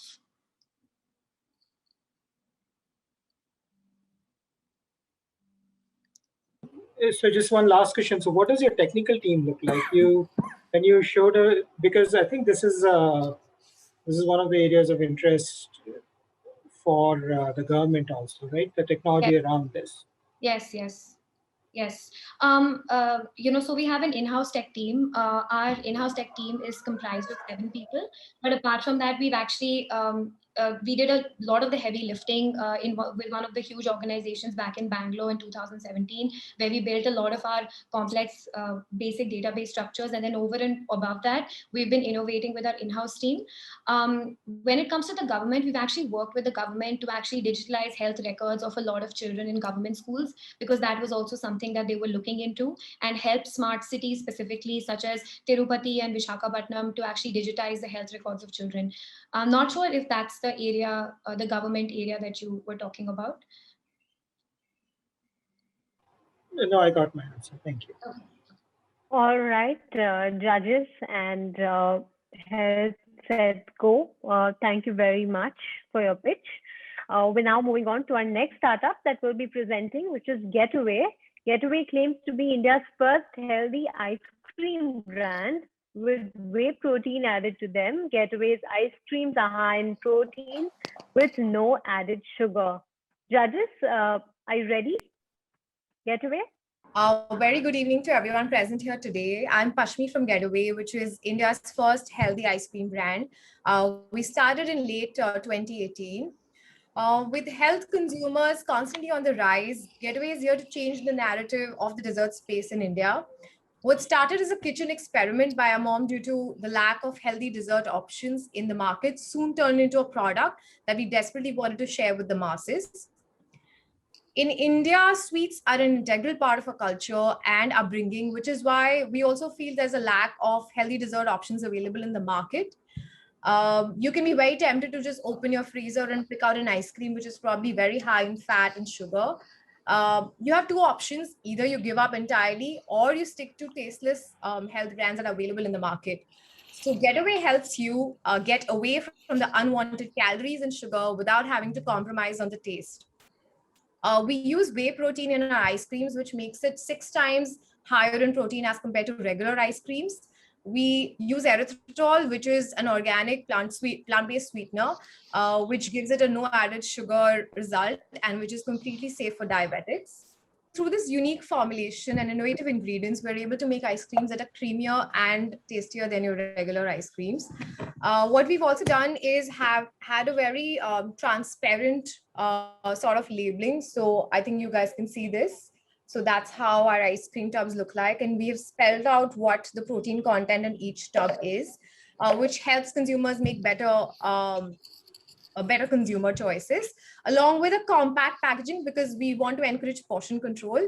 Our product portfolio comprises of 11 flavors, out of which 8 of these are high in protein and 3 of which are keto variants, which are low in carb. And we're trying to cater to each and every diet group that's possible out there and switch them from regular ice creams to healthier ice creams. So over to Josh, who will take us to the market opportunity. So I'm just going to speak a bit about what the Indian ice cream market looks like. So it's ever increasing with almost, it's grown over 20,000 crore last year with a CAGR of 12%. The lower per capita consumption of the Indian ice cream market, which is just under 400 milliliters per annum, makes this category something which has immense potential to grow compared to a US market or a Chinese market, which has 22 liters of ice cream consumption per year and 4 liters of ice cream consumption per year. So yeah, another opportunity lies within the take-home packs, which is a category which is gaining more percentage share because of the changing lifestyle and the increasing disposable income amongst people. And also the lack of an innovative brand changing the traditional way to consume ice creams is a larger opportunity that we look at. I'm going to talk a bit more about competition here. So with respect to competition, Getaway checks all boxes when it comes to health benefits like low calories, no added sugar, high protein, best in taste. Whereas there's no other competitor offering all these together. We are also fairly priced against our direct competitors. Our current monthly run rate is about 18 lakhs. 40% of our revenues comes in through aggregators or marketplaces like Big Basket, Swiggy, Zomato. We're soon getting listed on Amazon as well.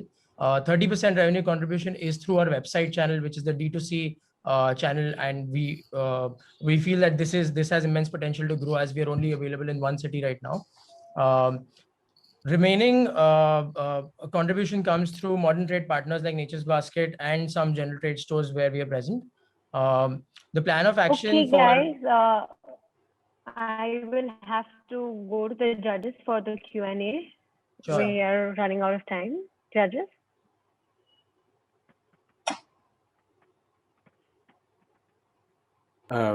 Why do you think this your GTM is scalable? Ice cream is such an impulse-driven category. Right. Why would this be a good way of doing it?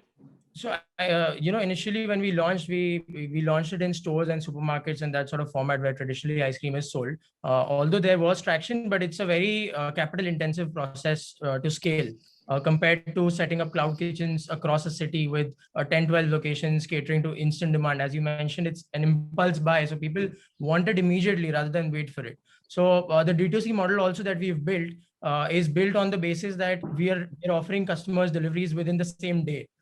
In the cities that we are present, and we've been able to do that well. Of course, there will be a plateau where we'll reach that certain scalability, but we are not there yet. So we still feel within the metros, there is immense potential to grow. And what are the margins like? What are the unit economics like? What are repeats like? Sure. So our gross margin is about 70% across all the flavors, average. Our repeat rates are more than 42%. This is primarily through Swiggy, Zomato, and through our own website. I think our customer acquisition cost digitally is around about 250 to 300 rupees.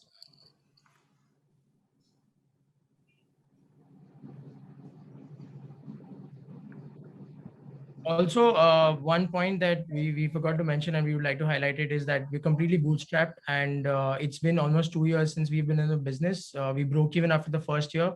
We're operationally profitable, and that's exactly how we look at driving this business sustainably. What are your current revenues and what are your estimates for the next couple of years? Basis. Yeah. So last year we ended at 1.4 crore. This year we are projecting close to 3.7 crore with the plan of activating multiple touch points in different cities and exploring newer markets where we've seen early traction. A 2-3 year strategy or from a revenue perspective would be to hit at least 30 crore number.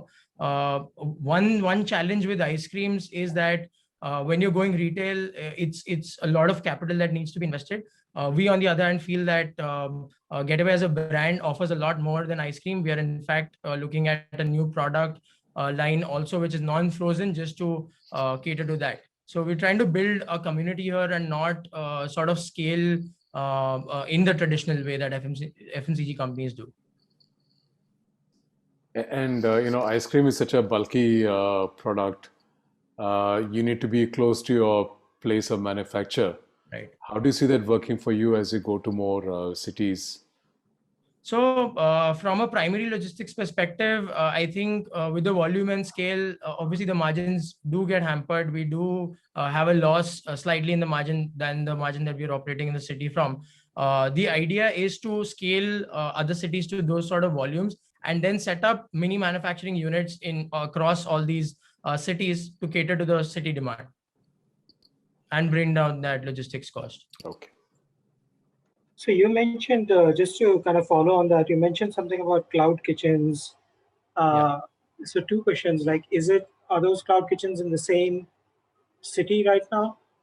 And the second question is that, how do you maintain quality? Because if your USP seems to be quality, then isn't that the other one that you will have to will be challenging as you scale? So I would just like to answer that question. So in Bombay, we're present across 10 cloud kitchens.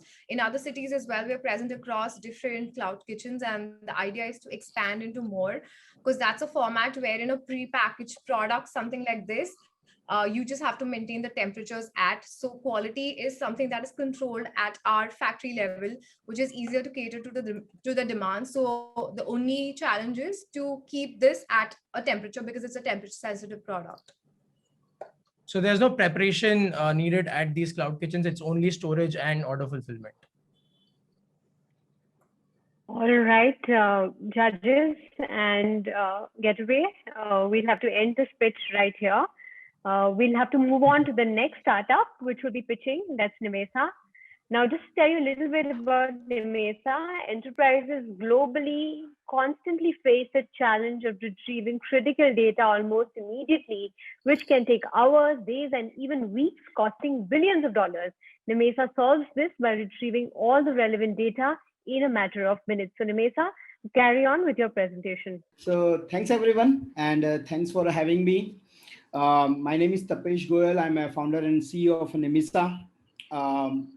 So as we see, like cyber attacks is one of the biggest threat human mankind is having right now. And even if you see the World Economic Forum report, Global Risk Landscape, cybersecurity failure and IT infrastructure background is one of the top global risks we are facing. So whatever, as we know, like a digital information, digitization, digital infrastructure going, adopting the cloud, right? It's a basic of all the things which we are doing right now in any organization and the enterprises. And these are so critical for the our economy and all. So even in 2021, $6 trillion of a damage cyber attacks have done to the world economy, and the 10.5 trillion would be by 2025. So and you see the threat vectors are changing for the any data loss or a downtime any organization is facing. Like earlier it was a more data center component failure, to now more it is a cyber attacks, ransomware. These are the more threat vector where the most of the companies would face the downtime and the data loss in the next decade. And the current data protection tool are very complex, unsecured, slow to recovery at the scale, and built for a complete old data center architecture, not in a cloud native format, and built for a old threat vectors which are in the thing. And proof of this is every day, every week, we are seeing the ransom payout happening from a Fortune 500 companies to SMBs to the government agencies. We have seen last week, Acer got hacked and the ransomware hackers asked $50 million for their recovery. So what's with the Nimesa? How we are solving this problem? Nimesa means it came from a Sanskrit word called Nimisham, means a blink of an eye. Okay, we provide an enterprise class cyber resilient 360-degree data protection solution for any enterprises who are adopting public cloud, AWS or Azure, I think. So our solution is completely ransomware protected. Like we provide an air gap solution, and it is instantly recoverable at the scale for the organization. Market opportunity is very big. $120 billion is around data protection as a service market by 2025.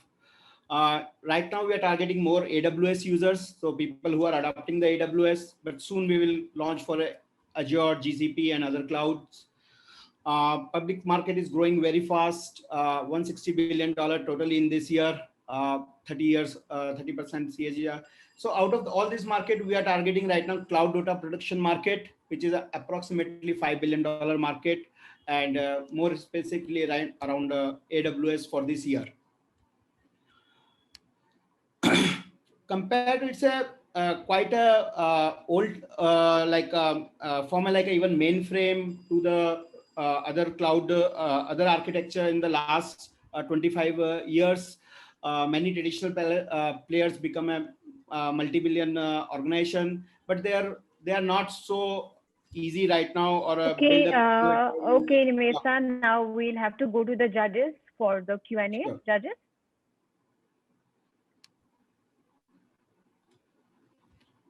So, what is unique about your product?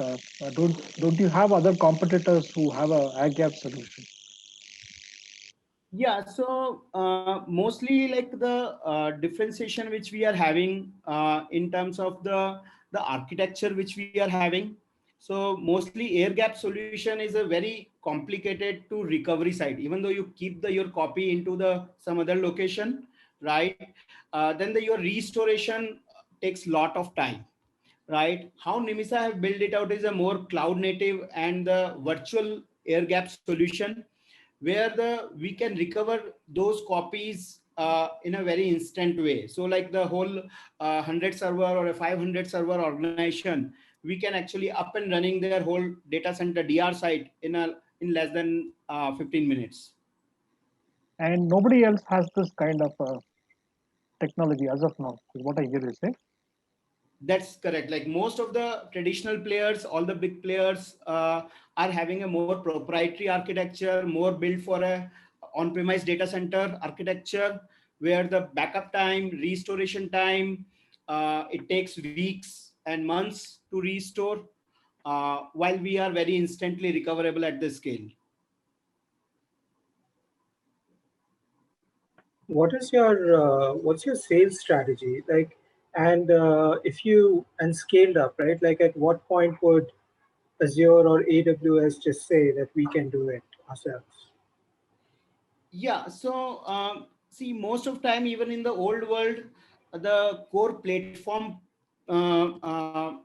vendors never able to build the good data protection products, because first thing is data protection products need a multi-platform approach, multi-cloud approach. So even though AWS will build it, they will build it just for AWS, right? Or Azure build it, it will build for Azure only. But when as a singular organization, we can build for a multi-cloud, which most of at least the mid-market and the enterprise would adopt. And what's your sales strategy? I mean, does that limit your TAM, that you would look for organizations that are multi-platform? Not exactly, because right now, even though we sell it for a single cloud, we have much superior product to sell it out in that market, right? Because the TAM is quite big for us. We are the sales strategy right now, it's like a multi-prong, like a channel approach as well as the direct sales approach. So we are working with leading banks, leading insurance companies in India, while we are just 6 months back, we have launched the product. And various government and the SMB customers. Judges, are there any other questions? One question on go-to-market.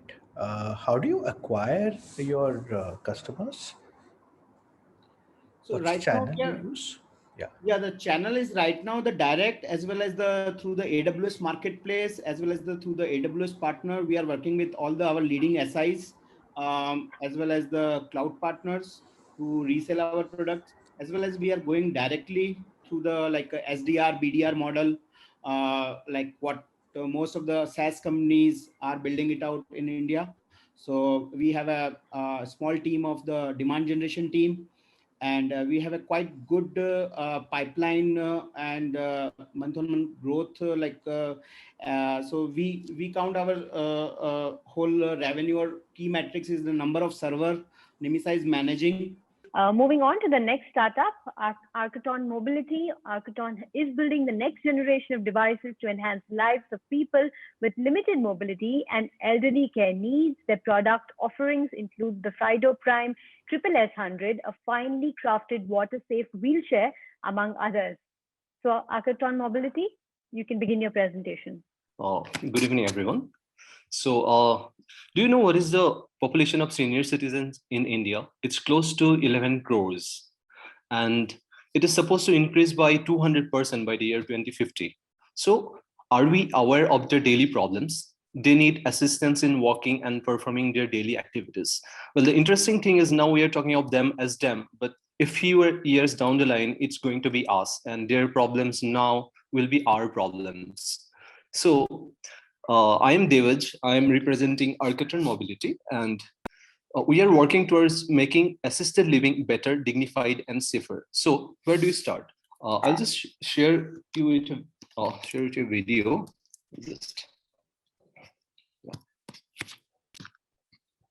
So Accessing toilet is a major issue for people with limited mobility. People with limited mobility in general means senior citizens, spinal cord injured, people with obesity, people having orthopedic issues, and injured people, patients, pregnant women, etc. In many cases, the person has to be lifted and carried by others to the toilet. So if I have to go to the toilet, I can't do it on my own. I have to depend on others. I'm not independent. Where is my dignity? Where is my independence? Is it safe? Is it easy? No, not at all. Not for me, not for my caregivers. So to cater to this burning problem, we launched Fredo range of shower and commode wheelchairs, which allow the users to access the toilets whenever and wherever they want. Unlike other wheelchairs, our wheelchairs roll over the commode and the person can use the toilet while sitting in a wheelchair or can take a bath while sitting. And there are lots of adjustments possible in these wheelchairs to adapt to different toilet setups, a first of its kind in the whole world. And we have thousands of happy customers with us. Okay, coming back to the slide.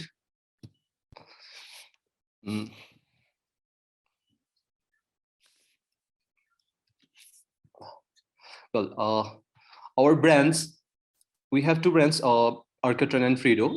These are the only Indian brand with premium products in assisted mobility. Let's look at the comparison of utility versus affordability.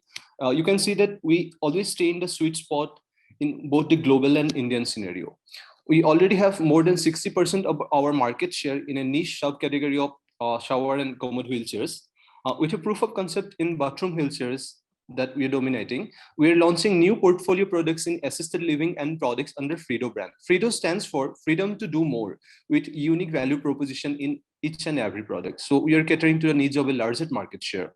And let me talk about the traction. It was 1 crore in FY 1920. And despite of the COVID situation last year, we clocked around 5 crores, 5.2 crores, and we grew 5 times. And we're planning to achieve 16 here this time.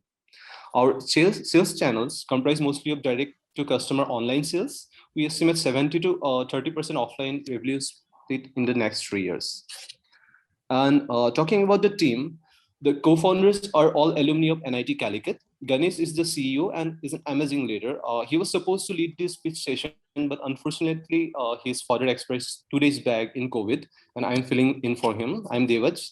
I look after marketing and creatives, product conceptualization. Kunal is an expert in mechanisms. Lakshmikant is the guy to go to any technology or latest know-how about market knowledge. We have industry-renowned mentors to guide us. We have a team of around 60 people who work with passion and dedication. We're putting our best effort each and every day to make lives better of people who actually really need innovation and technology in their lives. And we hope to have you all on board with us when we grow further. Thanks a lot for the time, and I'm open for questions.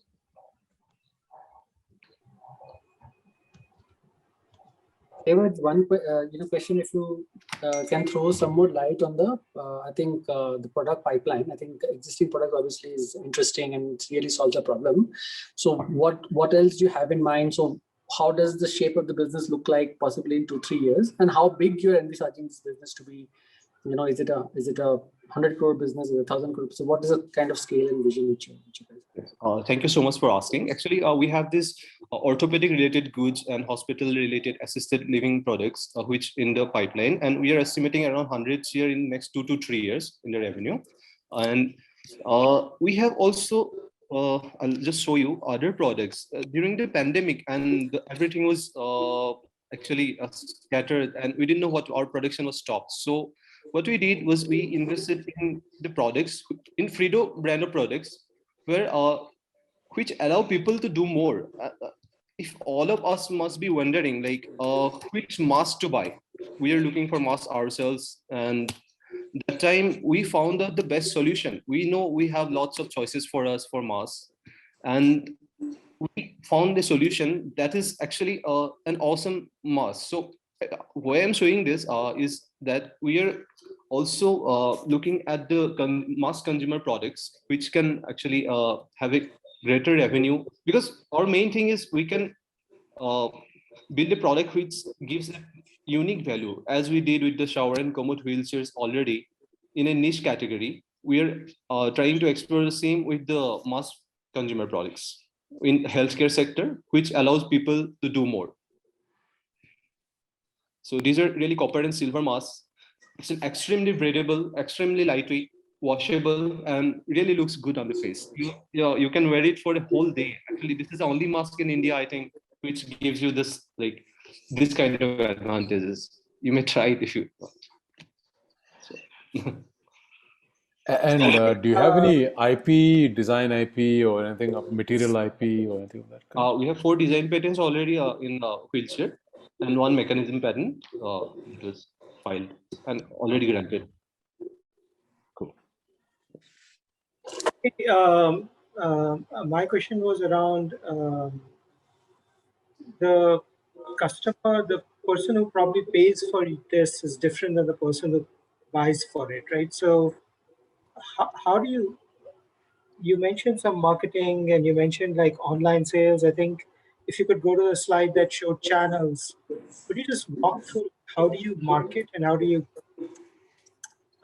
get this in front of customers to convince them to buy?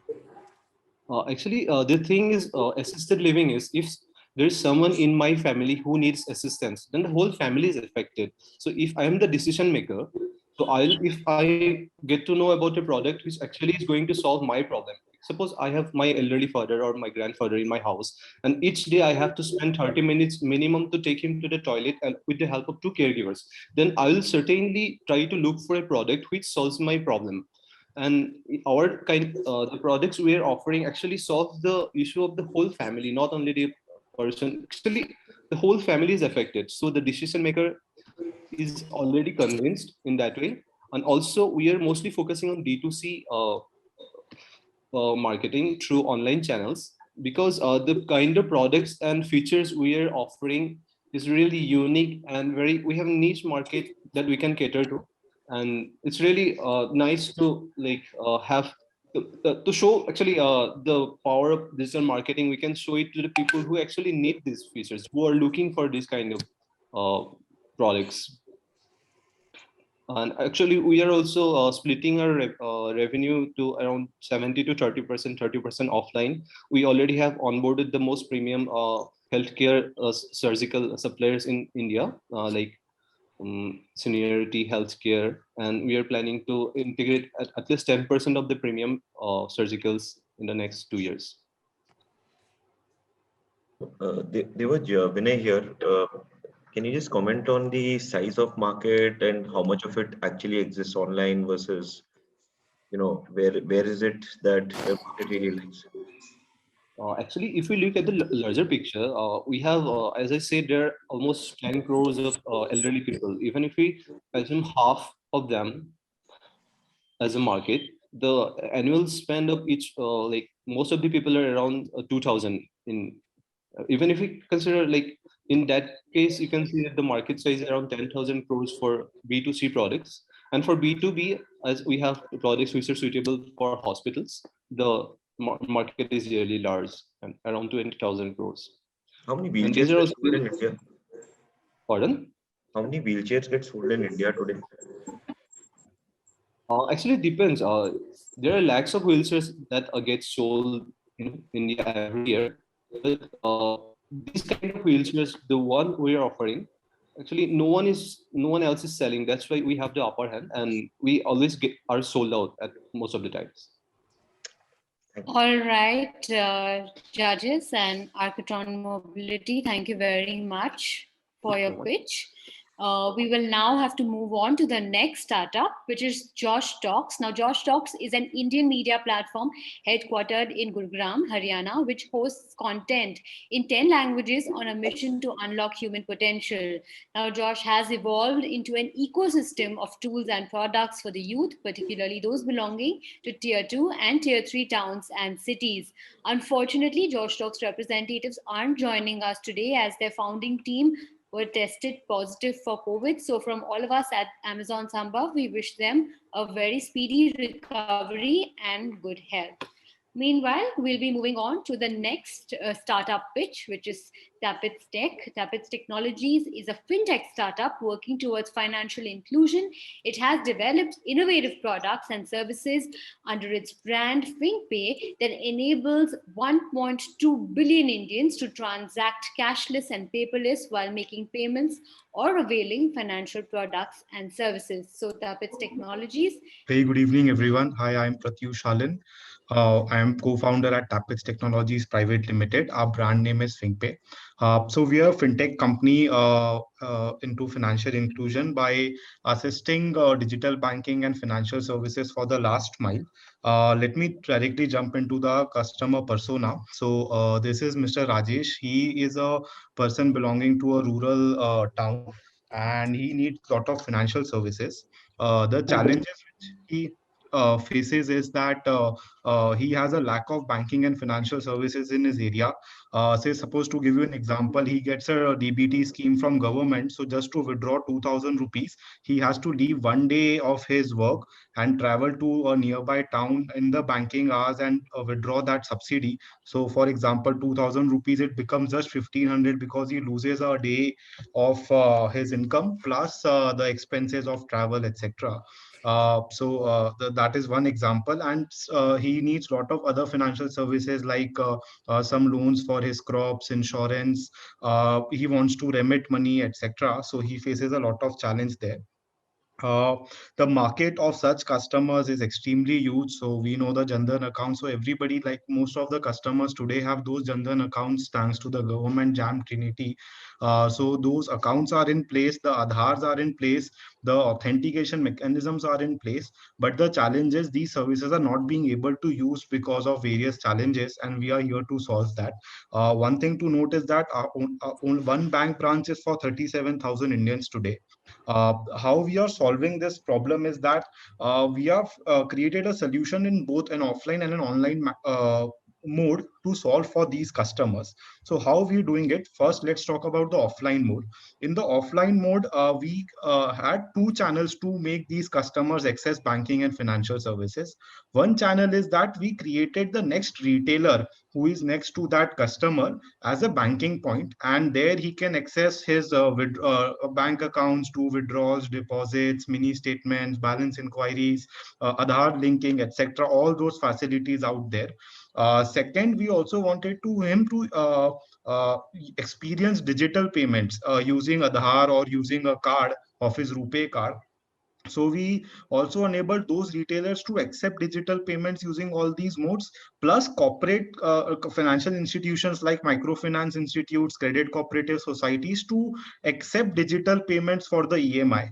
And these solutions we started doing in offline, and today we are processing huge volumes on this, working with all those corporate organizations and retailers.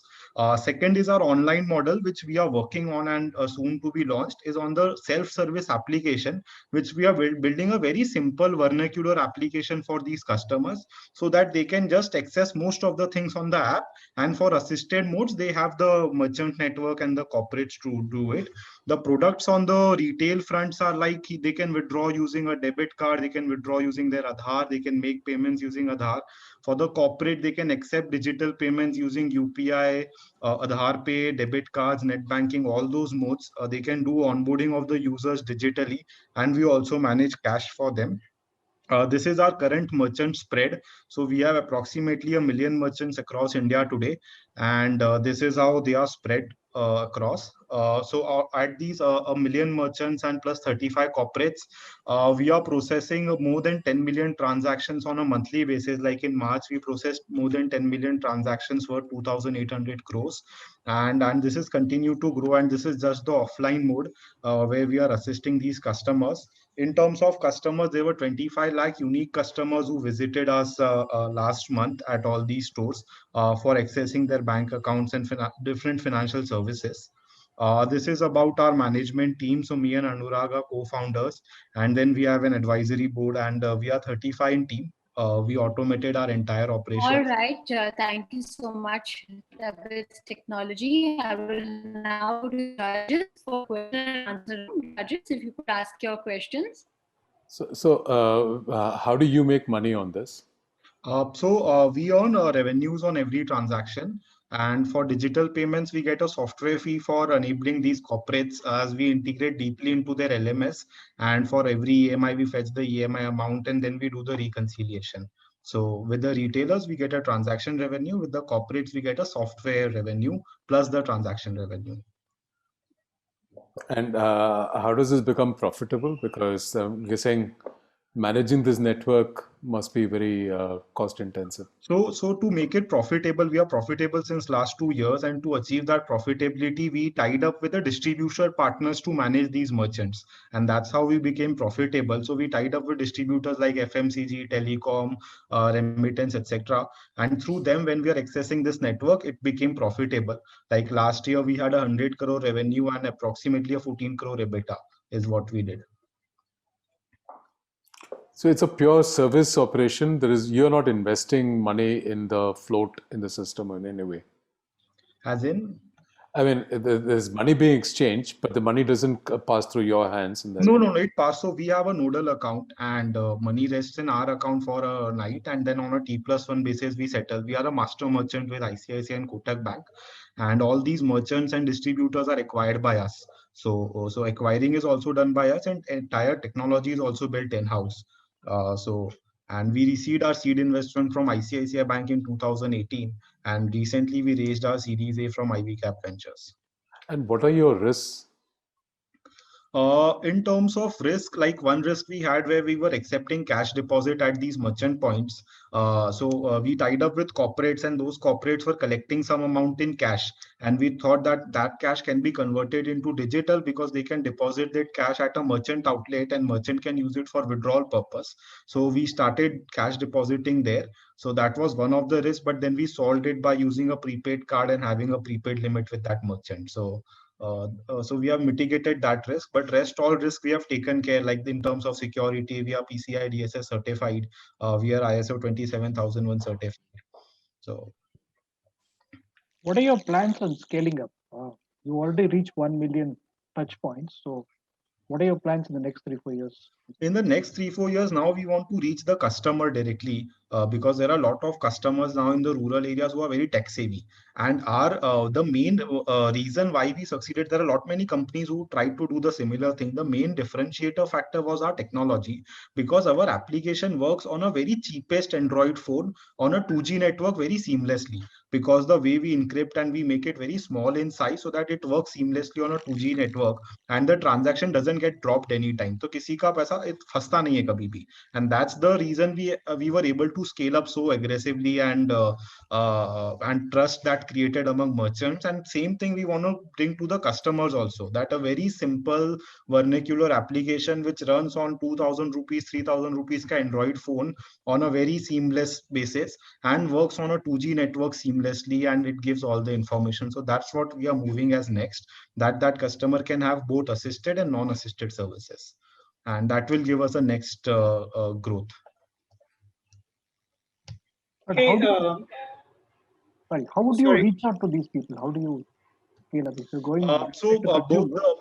Both the current channels, so our retail channel itself, because at our retailer, as I mentioned, there are 25 lakh unique customers last month, and a lot of these customers want different financial services also, like they need loans, they need insurance. So we are trying to become a platform here, that we don't want to be manufacturers, we want to be a platform that for that customer, what service is being made by the manufacturers, we want to offer that. Or if there is a government schemes for them, we want to offer that government schemes for that customer on the platform. So that platform is next we want to become.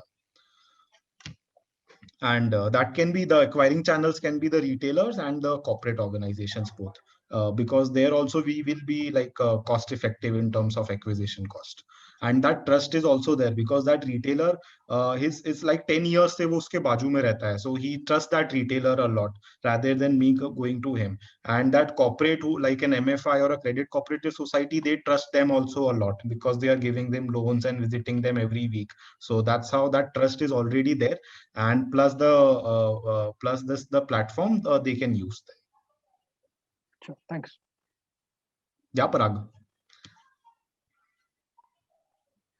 I'm not sure if I have the time, but like you started with a customer problem of like somebody wanting 2000 to withdraw 2000 and 1500, 500 going away. I don't know enough about this vertical. So how are you solving that? Like where's the credit in the system? So what happens is, suppose government gives a 2000 rupees subsidy on a monthly base to a customer in rural area into his Jan Dhan bank account. Okay. Now for that customer to get really that 2000 rupees in his hand to spend, he needs to go and visit a bank branch and using his a check or a debit card with to an ATM point to withdraw. But the ATM points are very scarce there. And if there is an ATM point, they don't have really that much cash into it. So what we have done is we have enabled the next retailer to his home to accept a debit card or using his biometric to able to withdraw money from his bank account, and that retailer can hand him over the cash. So using his biometric authentication, the customer authenticates his bank account, which is Aadhaar linked. His accounts get debited real time. The retailer gives him cash, and we settle it to the retailer on a T+1 basis into the retailer bank account. So that's how the flow of the money happens. Atish, I have one question here. There are other fintech players who have very large networks. How difficult is it for them to deploy similar technology for payment settlements and acceptance? 2-3 things is extremely difficult, like how it can work on a very smaller very cheaper smartphone and work seamlessly on a 2G network. Plus there is no transaction loss, as in kai bar kya hota hai, the money gets stuck in between and we never know the money lies with whom. So that kind of problems we have solved, and that's how we are differentiating from them. So that's one. And in terms of business model also, most of them are going and directly acquiring a retailer, but in that case their scale is limited. So then they are limited to a lakh merchant at most, or a 2 lakh merchant. But for us, when we are using this channel, our scale becomes large and our risk goes minimized, because if any other situation, we have a distributor in between who can manage that retailer. Also with that retailer, the distributor is supplying goods for his everyday goods and service which that retailer sells. So they already have a good relationship, and he would never do any wrongdoings with that distributor, because usse uska roji roti chalta hai. So that's how that also adds as a pros to our method or our model. All right. Thank you very much, judges and Tapit's Technology. We've run out of time on this one. But coming up next, we have a startup called Barosi. Barosi is an agri-tech startup focusing on solving problems in the fresh food space, 100% pure farm fresh, antibiotic and hormone-free farm fresh milk. It's a natural kitchen, which is a selection of authentic food products for your kitchen. It also provides a farm box, which is a customizable selection of fresh foods and fresh fruits and vegetables, which are delivered to your doorstep. So Barosi, you can begin your pitch right now. Hello, नमस्कार, मेरा नाम दुर्लभ है और मैं बरोसी का founder हूं। मेरे साथ कीर्ति कुमार हैं जो बरोसी के सीईओ हैं। बरोसी को हमने ब्रिक बाय ब्रिक इंसेप्शन से बनाया है और हम कोशिश कर रहे हैं कि हम एक ऑनेस्ट इंडियन एफएमसीजी ब्रांड बनने की कोशिश कर रहे हैं, एंड जो कि अपने हमारे कस्टमर्स को प्योर एंड ऑथेंटिक प्रोडक्ट उनके घर पे रोज पहुंचाता है। तो टिपिकली बरोसी जो काम करता है वो भारत में काम करता है और अपने आप को मार्केट जो है वो इंडिया में करता है। फ्रॉम द डे वन हमारा ये प्रयास रहा है कि हम इकोनॉमिकली वाइबल रहें। हम इंसेप्शन के सेकेंड ईयर से ही अपने आप को हमने एबिटा पॉजिटिव बनाया है, and brick by brick everything हमने कोशिश करी है कि हम अपने आप को इम्प्रूव करते गए। सोशली हम एक रिस्पॉन्सिबल ब्रांड हैं। हमारी सारी पैकेजिंग जो है वो किसी भी तरह का उसमें प्लास्टिक हम यूज नहीं करते हैं, एंड यूएन का जो SDG 10 है हम उसमें भी डिफरेंट स्टेक होल्डर के लाइवलीहुड को इम्पैक्ट करते हैं। जब हम ऑनेस्ट की बात करते हैं तो हम वी मीन इट। हम कोशिश करते हैं कि हमारे सारे प्रोडक्ट की क्वालिटी में हम ऑनेस्टी रहे। हमारे जो कस्टमर्स हैं उनके लिए उनकी जो डिमांड्स हैं उनको पूरा करने के लिए हम ऑनेस्ट हैं। सारे स्टेक होल्डर्स हैं उनके सारी डिमांड्स को पूरा करने के लिए हम उसको ऑनेस्टी के साथ काम करते हैं।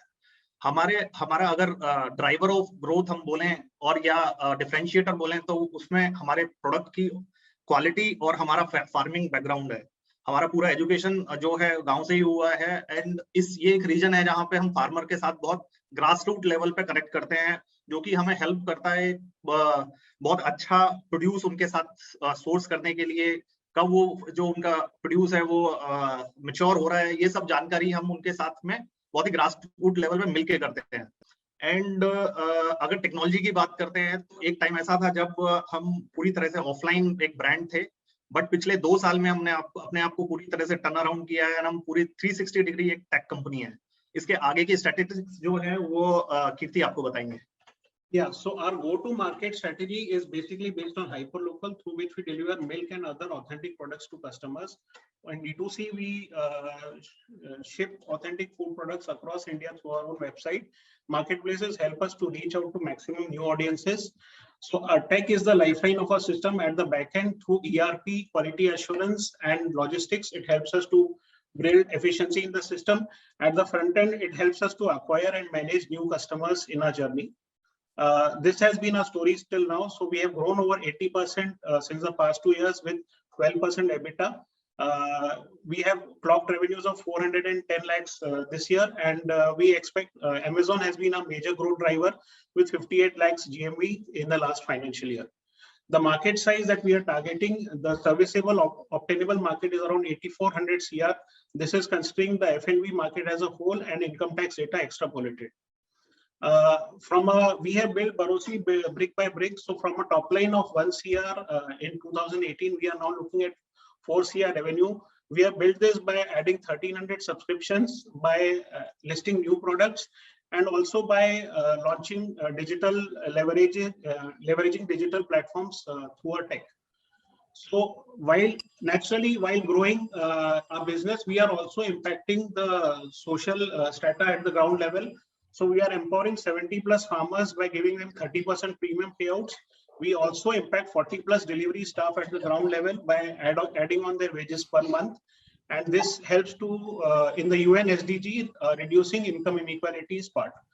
So this is our team. Durlabh is the founder. I am the CEO. And our advisor is Mr. Suhas Khosla, who is the co-founder of Paperboard. Thank you. All right, Barosi, thank you very much for your presentation. Over to you, judges, for the Q&A. I didn't quite understand. Is it honest and authentic? What is the difference? तो जो product का जो sir quality है, authentic जो generally हम kitchen में जो रोज जो हम एक इंडियन किचन में जो फूड प्रोडक्ट यूज करते हैं, हम उनको सोर्स करते हैं, जैसे मिल्क हो गया, घी हो गया, जैगरी हो गया, कॉफी हो गया, ये सारे इंडियनाइज प्रोडक्ट हैं। हम इंडियन फार्मर से उनकी क्वालिटी को अश्योर करते हुए, इसमें भी हमने टेक भी इन्वॉल्व किया हुआ है, हम कस्टमर के एंड कस्टमर्स के घर तक उसको पहुंचाते हैं, विच इज सो इसके गो टू मार्केट जो है, एक हमारा खुद का डिस्ट्रीब्यूशन है, and we also have the D2C model where across India customer can order from our platform, and हमारे जो डिलीवरी पार्टनर हैं डिलीवरी उनके थ्रू हम उनके घर तक पहुंचाते हैं। So we are saying that our products are authentic in the sense that there are no chemicals, preservatives, or any artificial ingredients added to the product. We are sourcing it directly from the farmers and delivering it to the customers with the full information about the product and its nutritional value. And when we say that we are honest, we are trying to be honest to all our stakeholders, whether it's the farmers from which we source the products, our vendors through whom we do engagement, and whether it is customers, to be very honest and authentic about the products and the source. And how does it impact your pricing? हम sir premium positioned हैं, and जो regular जो brand हैं जैसे milk से उसमें हम 40% ज्यादा प्रीमियम ब्रांड है। So typically 60 rupees per litre में मिल्क आपको मिलता है, but our average price is 84 rupees a litre. Currently we are operating in Gurgaon and Delhi for milk hyper local business. So one question I have on sourcing, milk sourcing is very unique to a particular location. So when you plan to expand pan India, तो sourcing में आपको तकलीफ आएगी at some point of time, and how will you scale it nationally to supply to South and other parts? Correct. तो इसके लिए हमने जैसे बोला है कि टेक एश्योरेंस, हमने टेक को इन्वॉल्व किया है। हमारे साथ में एक स्ट्रेटेजिक पार्टनरशिप हमने एक स्टार्टअप के साथ की है, जो कि दूध की क्वालिटी एश्योरेंस एंड उसके न्यूट्रिशनल वैल्यू जो है उसको रोज IoT डिवाइसेस के साथ में उस डेटा को एक्सट्रैक्ट करके हमारे कस्टमर तक रोज पहुंचाते हैं।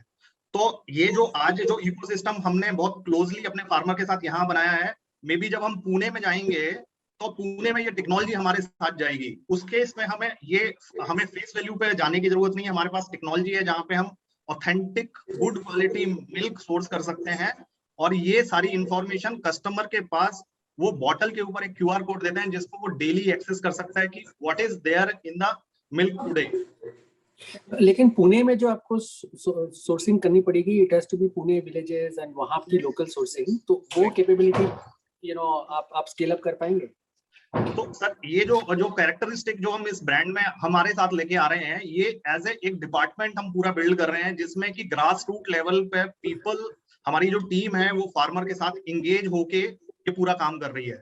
और जो हम यहाँ पे भी कर रहे हैं तो मिल्क के फार्मर अक्रॉस इंडिया हर जगह अवेलेबल हैं, एंड हमें ये हमारा पूरा कॉन्फिडेंस है कि हम और हमारी टीम मिलकर कर सकते हैं। पर आपको just taking that pulling the thread a little bit more milk का, तो आप अगर समझिए बैंगलोर में आएंगे तो मुझे बैंगलोर का पता है, तो वहाँ पे नंदी नहीं मिलेगा। आप कहीं और पे जाएंगे तो वहाँ पे कोई और मिलेगा। तो like aren't these hyper local marketplaces already taken by like आप एक अलग अलग के साथ compete करेंगे, right? वो सप्लाई चेन में भी और डिस्ट्रीब्यूशन में भी। तो like I just had a question on that कि मतलब आप कैसे सोच रहे हैं उस बारे में।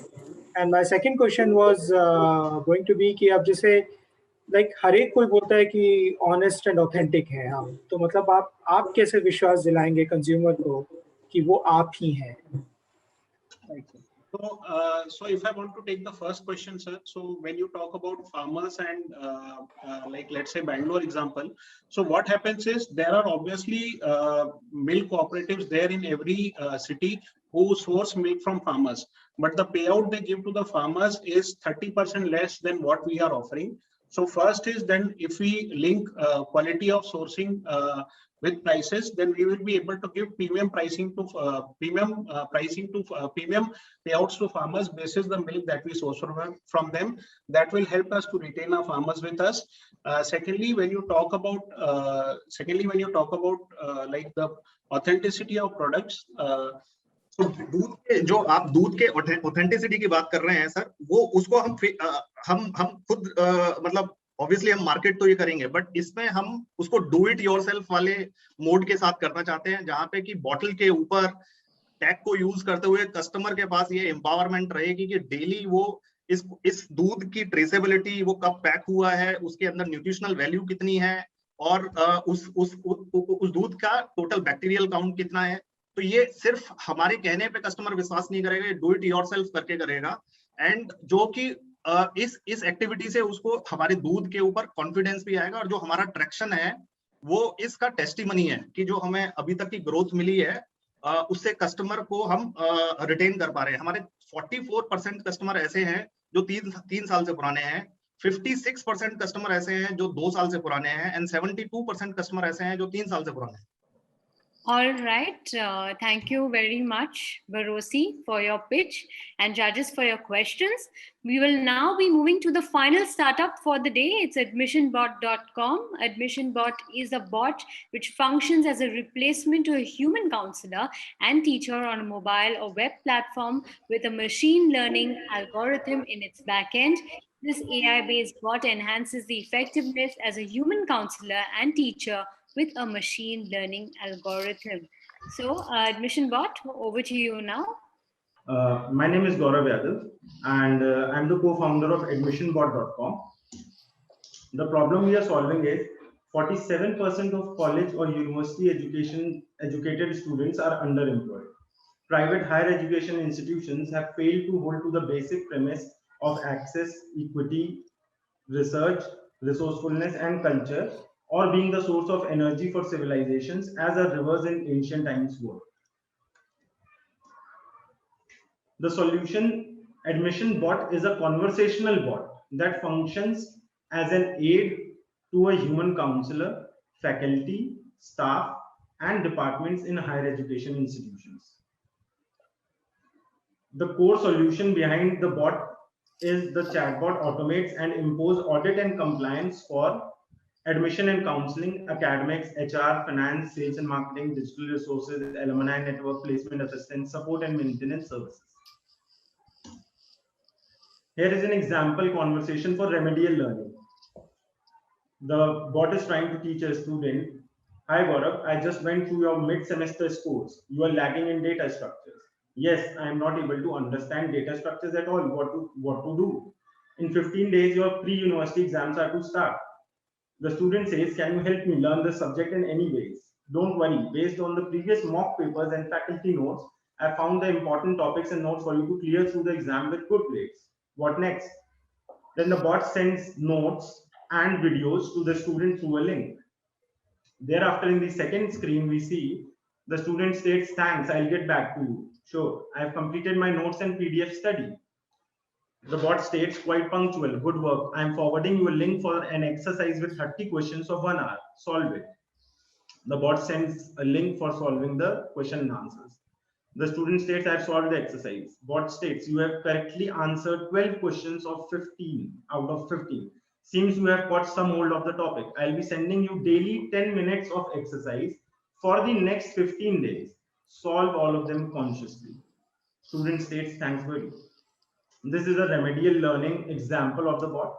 Then coming to an example of administration into the finance or fees deposit section. The bot states, "Hi Gaurav, it seems you have missed your fee deposit date." The student states, "Yeah, I know that. I did send you multiple reminders. It's 7 days over. You have a fine of rupees 350 on your account towards late fee deposit.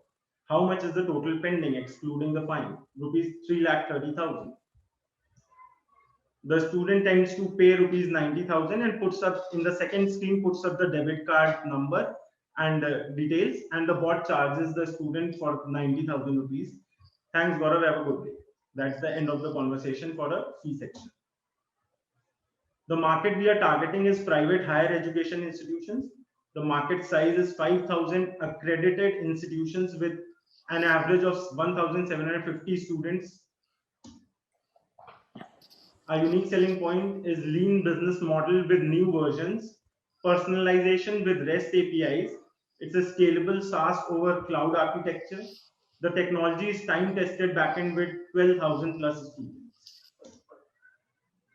Our competition is with Colpol and SAP, along with indigenous technology teams in universities and private higher education institutions. We are two co-founders and we are brothers, Gaurav Yadav and Akash Yadav. I particularly lead the product section and my brother leads the tech. For 10 years plus, I have 10 years plus experience in ERP for higher education, building tech for 7 plus higher education groups. I have completed my digital marketing and leadership certification from IIM Bangalore and IIM Lucknow. I was a winner of Economic Times Power of Ideas 2009. My brother has 10 years experience into full stack development, specific to All right, admission bot, time is up for this pitch. I now go to the judges for their question and answers. Hi Gaurav, thanks for that, for taking us through this. What's your go-to-market strategy and how do you acquire customers? Can you talk us through some of that and some of the challenges and opportunities there? The customer acquisition has been one of the most difficult tasks into higher education. That is what we have been modeling around, and I kept on working along with a group of institutions where in engineering, dental, management, and medical sciences, and the group had a university itself. I practiced ethnography is to understand the people inside the organization, how they function. So I have practiced that for 7 plus years in order to get the marketing system, get known to the system, how do you break into it. So one of the models is charging the right price to the customers, hitting the right people. If let's say if we need to pitch to the director, we need to pitch to the director because it's an institution's tool. It's not a teacher's tool. It's not a student's tool. So an institution, when we talk about, then either the management or the director level people we need to pitch, and that is how we move All of these, most of the 5,000 institutions are located in 8 major states. We can position ourselves into a central position wherein we can get access to 500-kilometer radius, getting in appointments online, and then reaching out to people in order to close the deals. On an average, when I have talked about 5,000 accredited institutions with an average 1,750 students, the cost is 100 rupees per student per month. So that is why we are targeting an institution who has at least 1,500 students to get our costs out. This year, we expect there will be total sales of to 4 institutions. Then we expect 24, 74. That is how we are targeting. What's the pipeline like currently?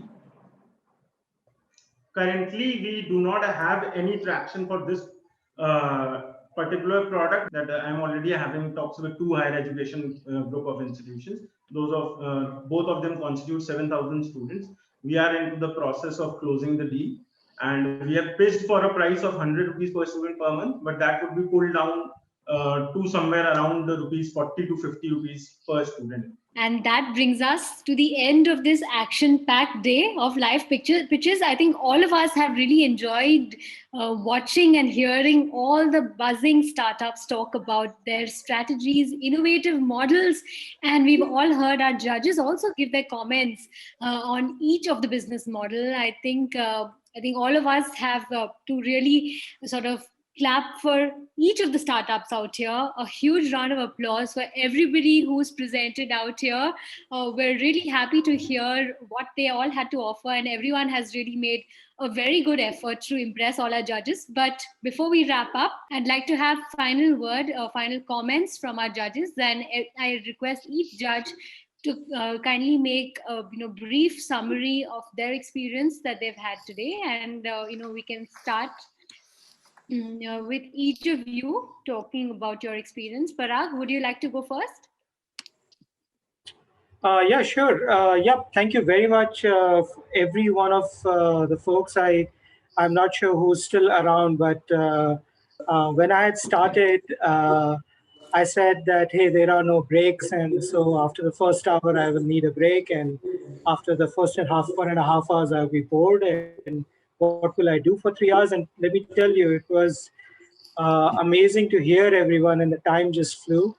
And I think that what is most amazing to me is, like I said, like for me, entrepreneurship can be done anywhere. I know there are criteria in these things, but like it's really about the ability to think differently. Like let it be flip-flops, or let it be health conscious food, or we had like a whole gamut of things. So I am extremely energized by the energy of these entrepreneurs. So thank you for having me.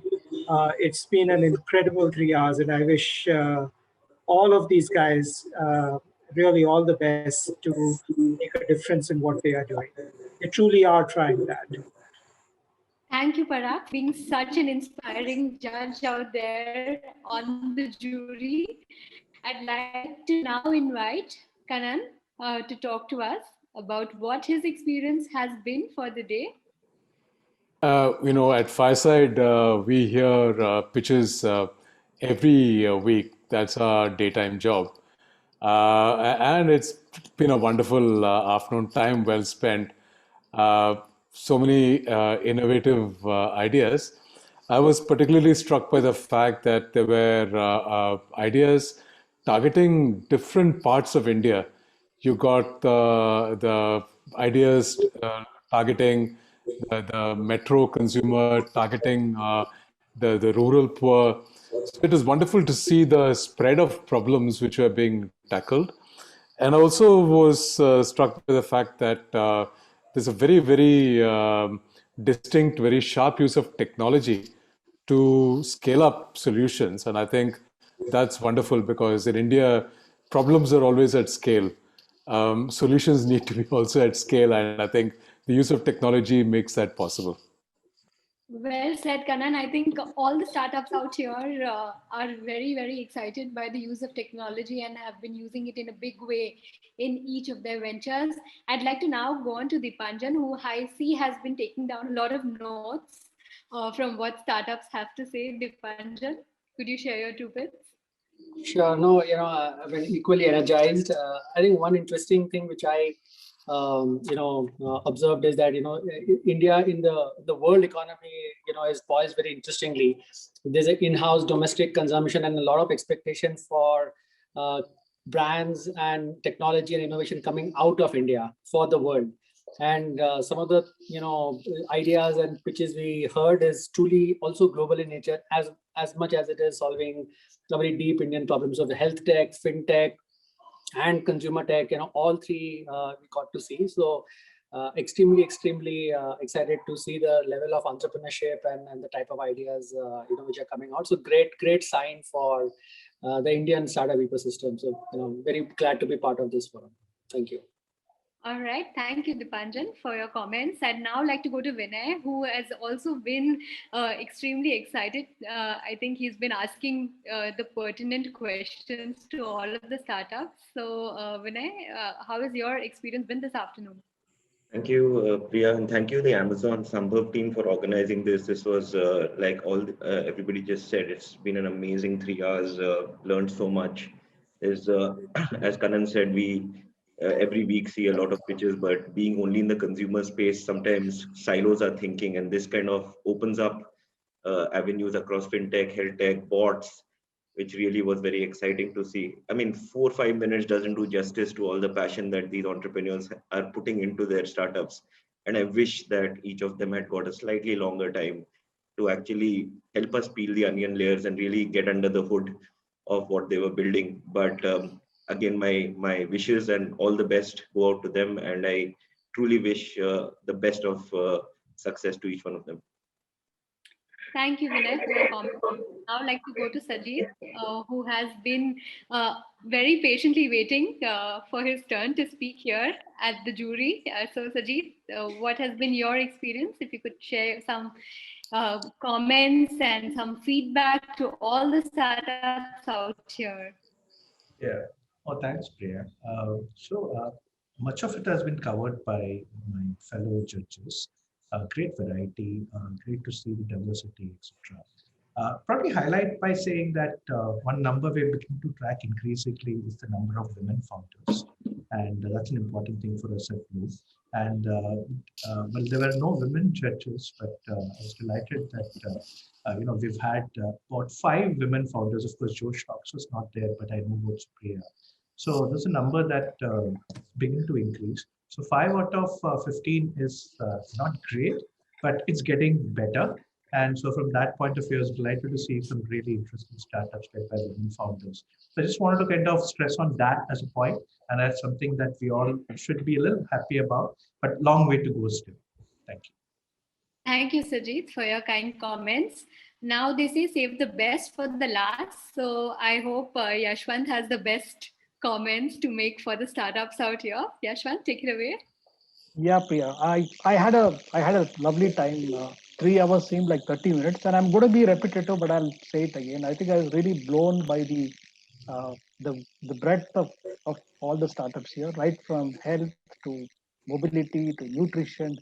I've done jury panel duties earlier, but the breadth of the 14 startups really blew my mind away. The other thing is that most of the startups, most of you have reached a decent, significant levels of success in terms of customers, in terms of revenue, and all of that. So deciding the top 3 is going to be really difficult. And what I'm going to really say is that I think all 14 of you will be successful.